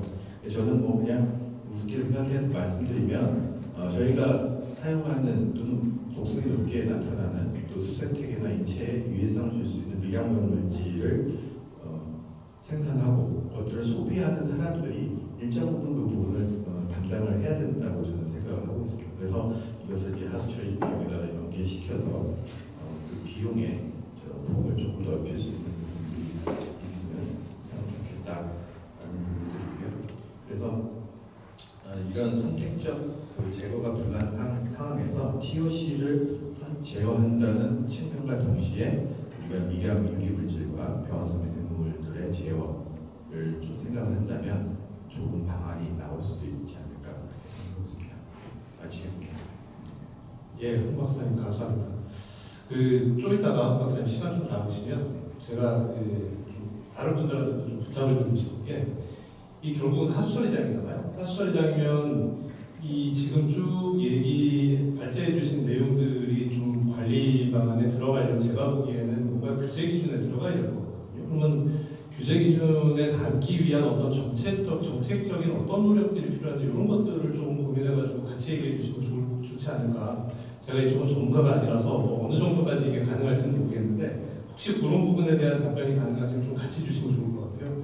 한태웅 박사님 우리 두 번째 토론 부탁드리겠습니다. 제가 시간 말씀을 안 드렸는데 한 5분 정도로 해주시고 그리고 한 바퀴 도는 것도 좋을 것 같습니다.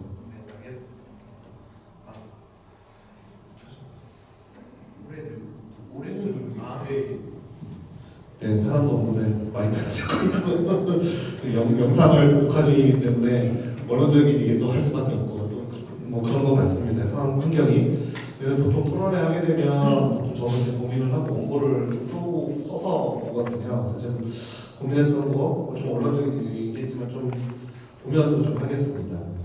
뭐 이제 아시겠지만 이제 유럽 화학물질청 보고자료 보게 되면 3만 종 정도가 케미컬적으로 리사이트 쓰고 있는데 문제는 이제 이게 수계로 들어왔을 때의 관리를 어떻게 할 거냐 이거를 전문적으로 관리하는 국민관계과학원이나 K1 이런 전문기관들이 우리나라에서 대표적으로 과학적으로 관리를 하고 있다고 볼 수 있는데 문제는 이제 지속적으로 이런 신종 물질들이 나오고 특히 이제 유중 같은 경우는 이제 미생물에 대한 안전성도 지금 강화가 되고 있기 때문에 이런 부분들을 원론적인 얘기지만 다시 한번 살펴보면 이런 수질 안전관리 체계에 대한 내실화 또는 과학화 전문화를 위해서는 어찌됐건 국내에 유통되는 케미칼들을 사용량 기반으로 조금 더 집중적으로 관리하고 이게 이제 단순 케미컬적인 모니터링이 아니라 독성 측면에서의 어떤 미래성 평가도 같이 지속적으로 수행돼야 되는 부분이 당연히 필요할 것 같습니다. 수계별로도 이제 이런 과실 물질에 대한 뭐 특징이 틀리기 때문에 관리 구성 물질 선정이라든지 항목들, 그다음에 분석 항목들 뭐 이런 것들을 좀 일원화하기보다는 수계별로 조금 관리를 해야 되지 않겠나라는 생각이 들었습니다. 앞서 이윤호 교수님이 말씀하신 것 중에 과부하물 총량 측정을 관리를 하는 방법도 좋은 제안인 것 같습니다.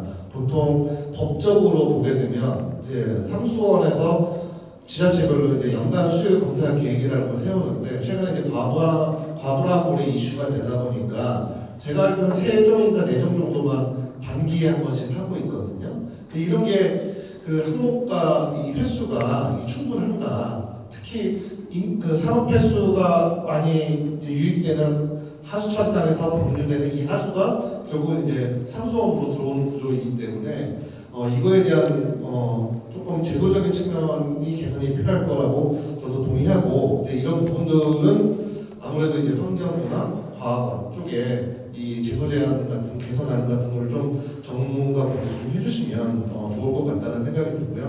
그리고 이제 미생물 쪽도 보게 되면 이제 상수원 같은 경우는 이것도 마찬가지로 법적으로 바이러스하고 원생동물을 반기에 한 번씩 하게 되어 있는데 제가 이제 좀 전수조사를 하다 보니까 환경부하고 특정한 기관에서 거의 뭐 근간권하고 정보권을 다 이 모니터링을 하고 있더라고요.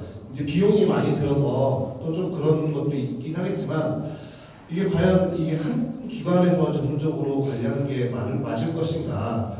해당 수계에 있는 전문 분석기구를 좀 육성을 해가지고 이런 우리가 좀 관심 있게 봐야 될 뭐 이런 병원성 미생물이라든지 바이러스는 이것도 마찬가지로 수기에 맞춰서 좀 특별 관리를 좀 해야 되지 않을까라는 부분들이 있습니다. 그래서 결국 이런 사고가 1년에 최근에 수질 사고들이 사회적 이슈가 된 이래가 없었는데 최근에 이제 그런 이슈들이 많이 있기 때문에 이런 수계나 이 전수장 관리 기관에서 뭐 일원화된 관리 제도도 중요하지만 좀 집중적인 관리가 필요한 지역에서는 해당 지역의 전문 기관을 통해서 집중 모니터링하는 이런 것들이 국민들에게 정확하고 신속하게 이제 정보가 공개되면 충분히 어떤 사회적 이슈도 신속하게 대응이 가능할 거라고 보고 있습니다. 마지막으로 말씀드리고 싶은 거는 이제 산업적 측면에서 아까 이제 키마스에서 말씀하셨는데 TOC 관리 제도가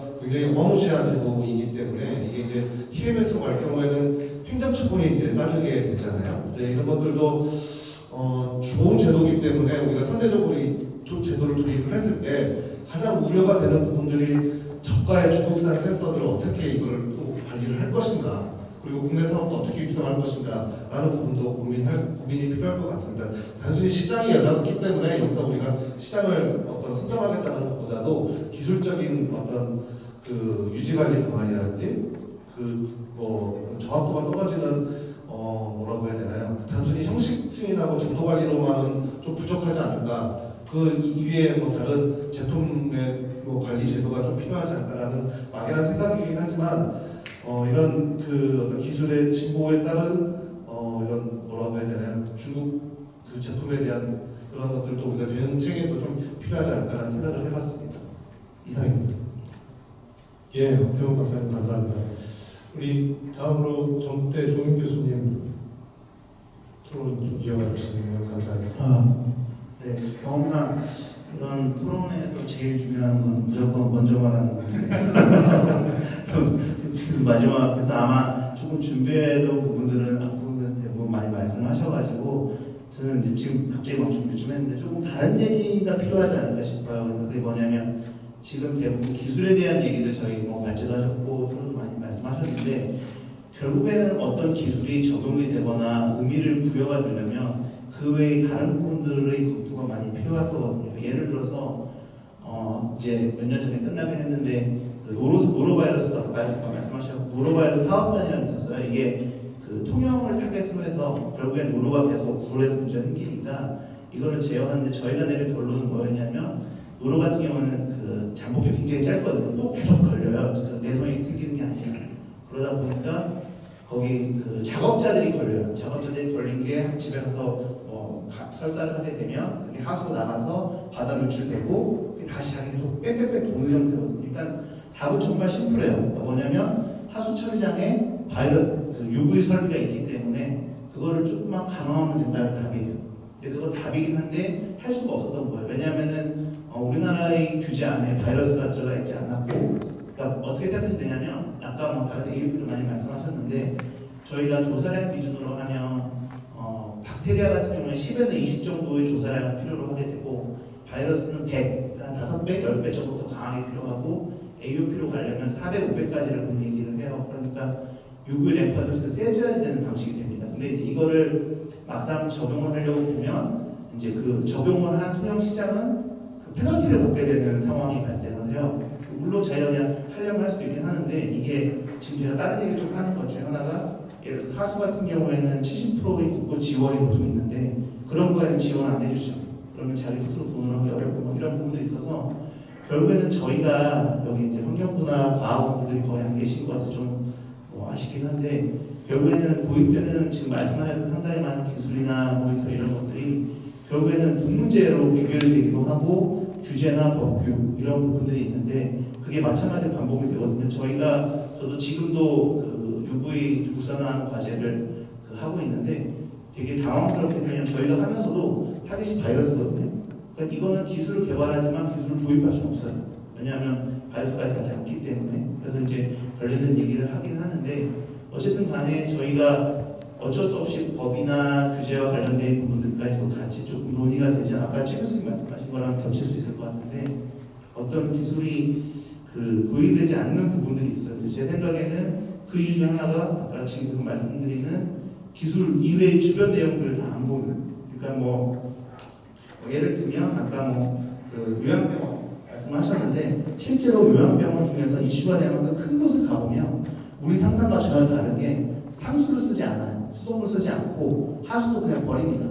왜냐하면 돈 문제가 걸려있어요. 상당히 많은 경우 지하수를 쓰고 있어서 완주나 A형 간염이 이슈가 됐었잖아요. 조개젖이라고 했는데 그건 여러 가지 다른 정치적인 이유가 포함됐었고 그 외에 굉장히 생각보다 많이 나왔었어요. 근데 하수 쪽에서 안 나오죠. 거기서는 그 라인이 연결돼 있으면 안 나오는데 다른 부분 나오기도 하고요. 근데 이제 저희가 이 하수 처리랑 기준으로 봤을 때는 사실은 다른 문제가 없을 수도 있지만 그 다른 부분을 봤을 때는 훨씬 복잡한. 그러니까 왜냐하면은 아마 우리나라의 하수 처리 기준을 할 때 저희가 하수도 쪽에 환경부의 질의한 결과에서는 대부분은 하천 유지라는 관점을 더 많이 포커스를 두고 있어요. 근데 지금 낙동강도 그렇고 다른 이슈가 되는 부분들을 봤을 때는 동업용수라든지 아니면 상수 원수를 사용한다든지 다른 부분이 있거든요. 그거에 대한 논리가 좀 더 만들어져서 결국에는 규제나 이런 부분들이 훨씬 더 강화될 필요가 있지 않을까라는 부분도 있습니다. 그리고 아까 바이러스나 아니면 다른 말씀도 좀 하셨는데 실제로 다른 협의체가 있어요. 총리실 산하에 있는 바이러스 협의체라든지 아니면 가축품 협의체를 가보면 정말 재미있는 게 환경부 사람 저는 이제 가서 보면 신기할 정도로 환경부 사람들이 아무도 없어요. 그러니까는 각자 자기 환경 쪽의 기술만 하긴 하는데 결국에는 그 기술이 의미 부여가 되려면 그런 협의체나 다른 데서의 조율되는 것도 필요하긴 한 건데 그거는 환경부의 이슈도 잘못도 있고 저희 연구하시는 분들도 마찬가지고 내 연구에 너무 집중해서 계속 파고들어가는 부분이 있죠. 저희가 요즘에 학생들한테 많이 하는 얘기인데 우리는 공학이고 엔지니어링인데 자연계처럼 하고 있다라는 말을 많이 하거든요. 그래서 결국에는 그러다 보니까 어디까지 갔냐면 과학원에 미생물을 하는 사람이 없어요. 아까 바이러스 말씀하셨지만 협의체 가서도 되게 재밌게도 화학하신 분들이나 토목하신 분들이 와서 협의체에 앉아있어요. 그러니까 처음 시작할 때는 노르곤 먹은 황색계 내성도 마찬가지고 환경부에 시작을 한 거였는데 지금은 발언권이 없다고 해야 될까요? 되게 신기할 정도로 그런 부분이 있어서 저희가 조금 다른 부분들에 좀 더 관심을 가져야 되지 않을까. 그리고 저희 지금 일양물질 같은 경우에도 제가 이제 쭉 보면서 제일 궁금했던 건 아까 윤희 교수님 잠깐 말씀하신 했는데 그럼 도대체 쟤는 어느 정도 위험한 거야? 그리고 어느 정도 농도일 때부터 우리가 적극적으로 대응을 해야 되는 거야. 이런 부분들이 필요한데 재밌는 거는 지금 환경기술원에 있는 수천대 사업에서도 5개인가 4개 정도의 곡선 관련돼 있는 뭐 이런 것들만 하거든요. 그 과제들을 해요. 근데 제가 정확하지는 않지만 그 물질하고 오늘 이슈가 되는 물질하고 상관성도 없이 그냥 따로따로 다 움직이고 있는 부분들이 되는 거예요. 그래서 그 이쪽 부분에서는 컨트롤 타워가 조금 부재하지 않나. 그리고 그거야말로 어떻게 보면 학회, 저희 다 학회라고 앉아있긴 하지만 학회 역할 중에 하나가 누군가는 좀 그런 거를 오거나이즈 해주는 것들이 필요하지 않을까라고 해서 뭐 결론적으로 저희가 이 기술 말씀을 좀 하셨고 또 기술 외에 다른 그 기술이 의미를 부여할 수 있는 다른 것들에 대한 것들도 같이 저희가 검토를 하고 논의를 해야 되지 않을까 싶습니다. 예, 조민 교수님 감사합니다. 시간이 지금 아마 12시까지인 것 같아서 조금 있는 것 같아요. 그래서 11시 50분까지라고 제가 약간 좀 시간을 착각을 했는데 발제하신 분들한테 제가 다시 좀 의견 여쭙기 전에 아마 지금 조민 교수님 중요한 얘기 많이 해주셨는데 거버넌스라는 부분이 굉장히 같이 따라가야 되는 중요한 시점인 것 같다는 생각이 들고요. 우리 김근태 교수님 아까 사스 관련해가지고 하수기반 역학 쪽하고 또 약간 또 좀 다른 느낌이 좀 들어요. 질병청에서 아마 또 다른 이런 호흡기 질환이나 이런 게 발생하면 그 국민적인 관심사가 완전히 다른 차원으로 작용을 할 거기 때문에 근데 지금 이제 하수 미량오염 물질이나 이런 부분들을 관리하는 차원에서는 또 약간 다른 접근이 필요하지 않을까.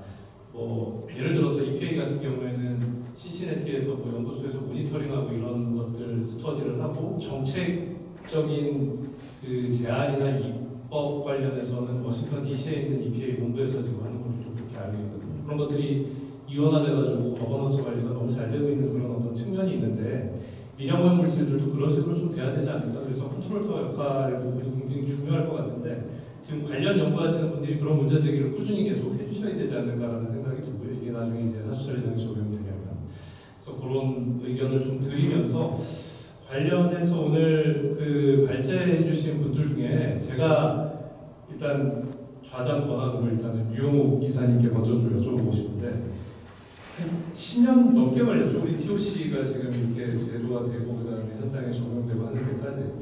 예, 맞습니다. 오랜 기간 걸린 걸로 알고 있는데 아마 누구보다 이 TOC 관련해가지고 어떤 식으로 지금 환경부에서 이게 제도화되고 법제화되고 현장에 적용됐는지 그 히스토리를 잘 알고 계실 것 같아가지고 지금 요전에 발제하신 분들 내용 보면서 이게 어떤 식으로 현장에 적용되는 절차를 밟아나가야 될까 이런 부분을 짧게 좀 의견을 주시면 좋을 것 같습니다.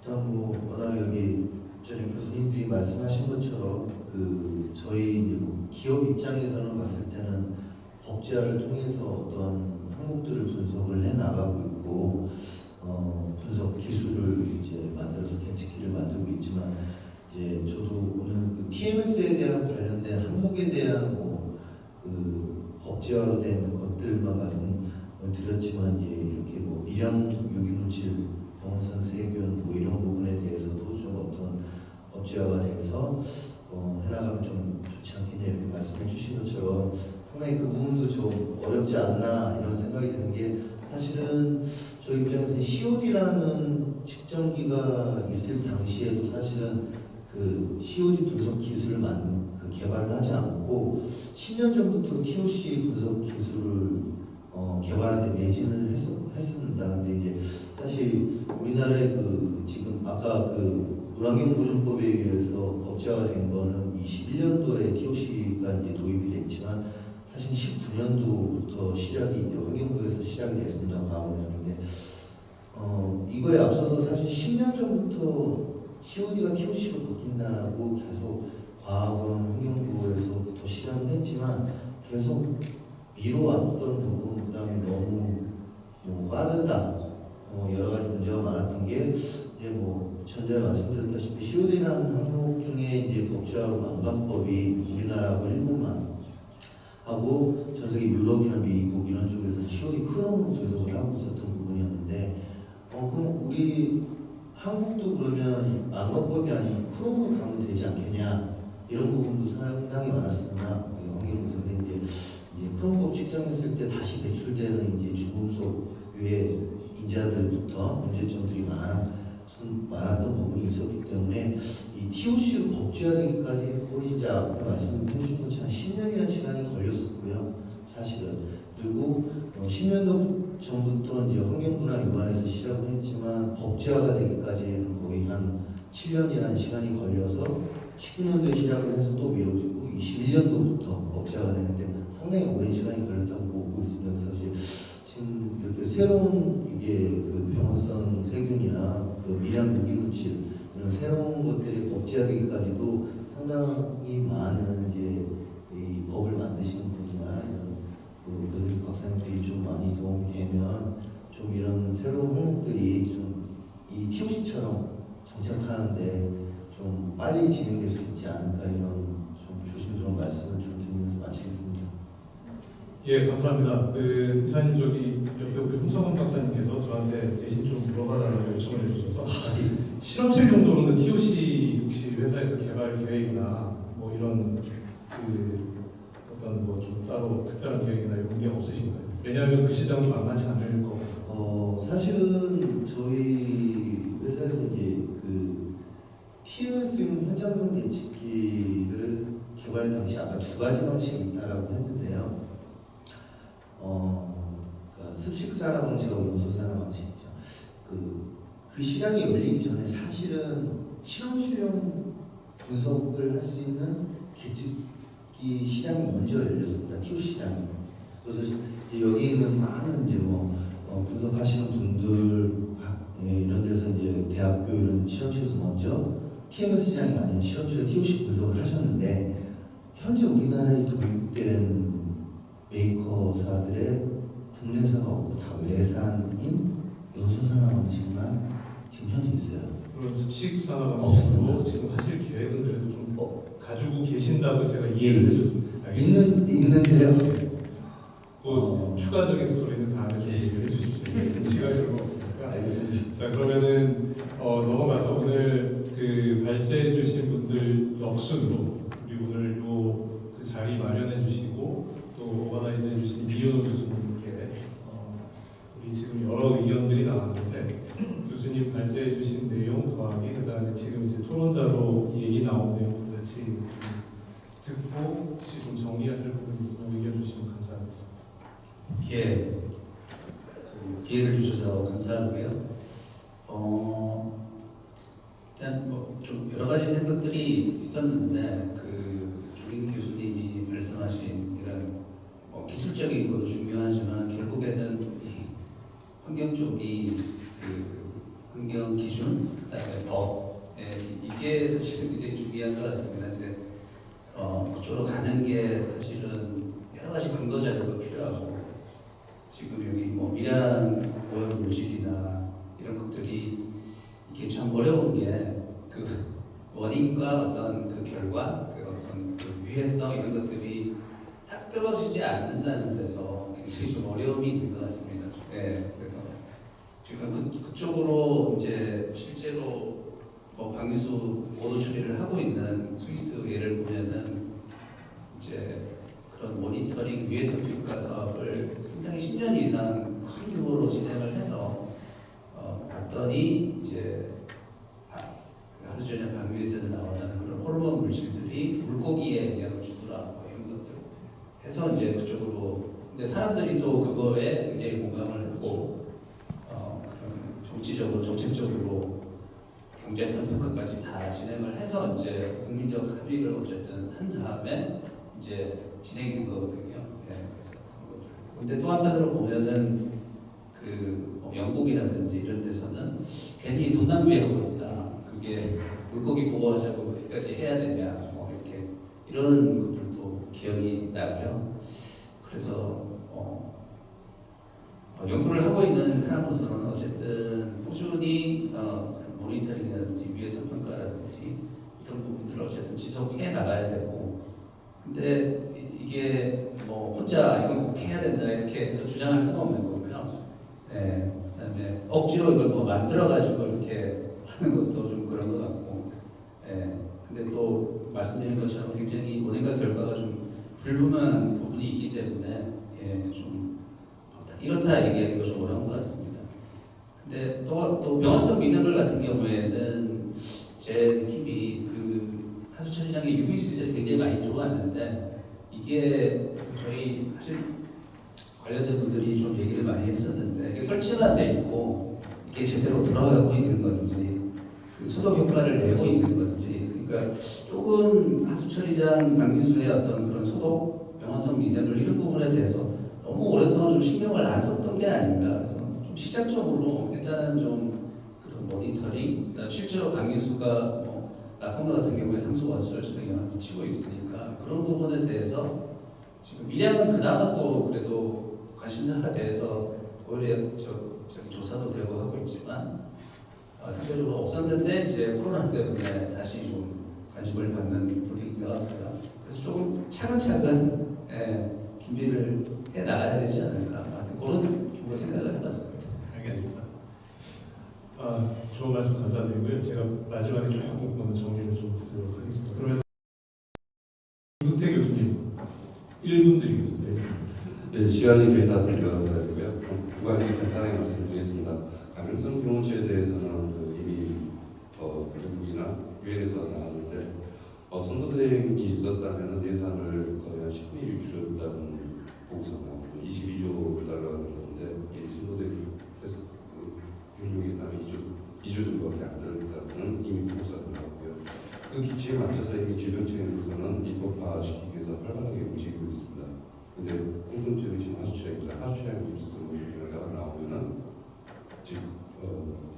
요양시설의 교육을 바로 할 수 있도록 지금 발빠르게 움직이고 있는데 환경부에서는 결국 이제 하수처리하는 쪽으로 이제 들어와야 된다. 아직 이 부분이 약간 미지는 소리가 좀 많고요. 오히려 오늘 이제 밀양위험물질이나 이런 정책까지 듣다 보니까 결국은 하수처리에서 유업으로 나가는 부분에서 거기에 해당되는 것 같습니다. 얼마만큼 지속된 니즈는 지속적으로 높아지고 있는데 아직은 환경에서는 계속 느끼고 있는 것 같아서요. 그런 부분을 좀 더 가야 되지 않을까 싶습니다. 예, 감사드립니다. 마지막으로 처음에 발표해 주신 김영욱 교수님 대신 선수해 주신 이인규 연구 교수님 혹시 뭐 정리하실 말씀 있으면 좀 해주시면 간단히 말씀 올리도록 하겠습니다. 저는 뭐 제가 경험했던 내용을 간단히 말씀드리면은 아까 이윤호 부님께서 말씀하셨듯이 고도 처리를 적용하는 데 있어서 경제성이 가장 큰 걸림돌이 작용을 하고 있고요. 이와 뭐 이슈 관련해서는 뭐 환경부나 이런 것들에서 이제 뭐 포럼이라든가 이런 것들이 개별적으로 운영이 되고 있는데 저도 이제 뭐 엔지니어링사나 이런 업계 이제 관점에서 저는 오히려 이런 거를 찬성을 할 줄 알았는데 오히려 좀 경제성에 대해서 상당히 부정적으로 이제 굳이 고도 처리까지 해야 되나라고 하는 것들에 대한 것들을 의견을 많이 들었고요. 아까 소독 말씀도 하셨는데 저희도 모니터링 하다 보면은 소독 같은 경우에도 거의 이제 작동을 안 하고 있다시피 제거 도스테이지라든가 그런 양이 거의 많지 않기 때문에 효과가 미비하다고 보고 일단 그쪽부터라도 이제 시작을 하면서 모니터링해서 결과가 이제 나오게 되면은 그걸 바탕으로 이제 공감대를 쌓아서 이런 것들이 필요하다는 것들이 이제 경제성 논리를 이제 만드는 것들이 필요하지 않나 싶고요. 그리고 이제 확대하기에는 또 예산 문제가 많이 걸림돌이 있고요. 이게 또 지자체에서 운영을 하다 보니까 또한 정부 쪽에서 이런 지원이 없다고 하면 그런 시설 개선이라든가 이런 게 전혀 할 수 없는 그런 좀 구조적인 문제도 있고 마찬가지로 이제 법제화 또 가장 큰 걸림돌이 있어서 이 부분들은 주로 이제 정책 위반자나 이런 것들 지속적으로 이제 이슈가 제기를 하고 위에서 이제 탑다운 방식으로 해서 환경부나 이런 쪽도 관심을 많이 갖고 이렇게 확대되는 방향으로 이어졌으면 좋겠습니다. 예, 감사합니다. 한 번씩 오늘 더 말씀을 좀 지적 토론자들께는 들으려고 했는데 시간 관계상 제가 마지막으로 딱 한 말씀만 드리고 정리하도록 하겠습니다.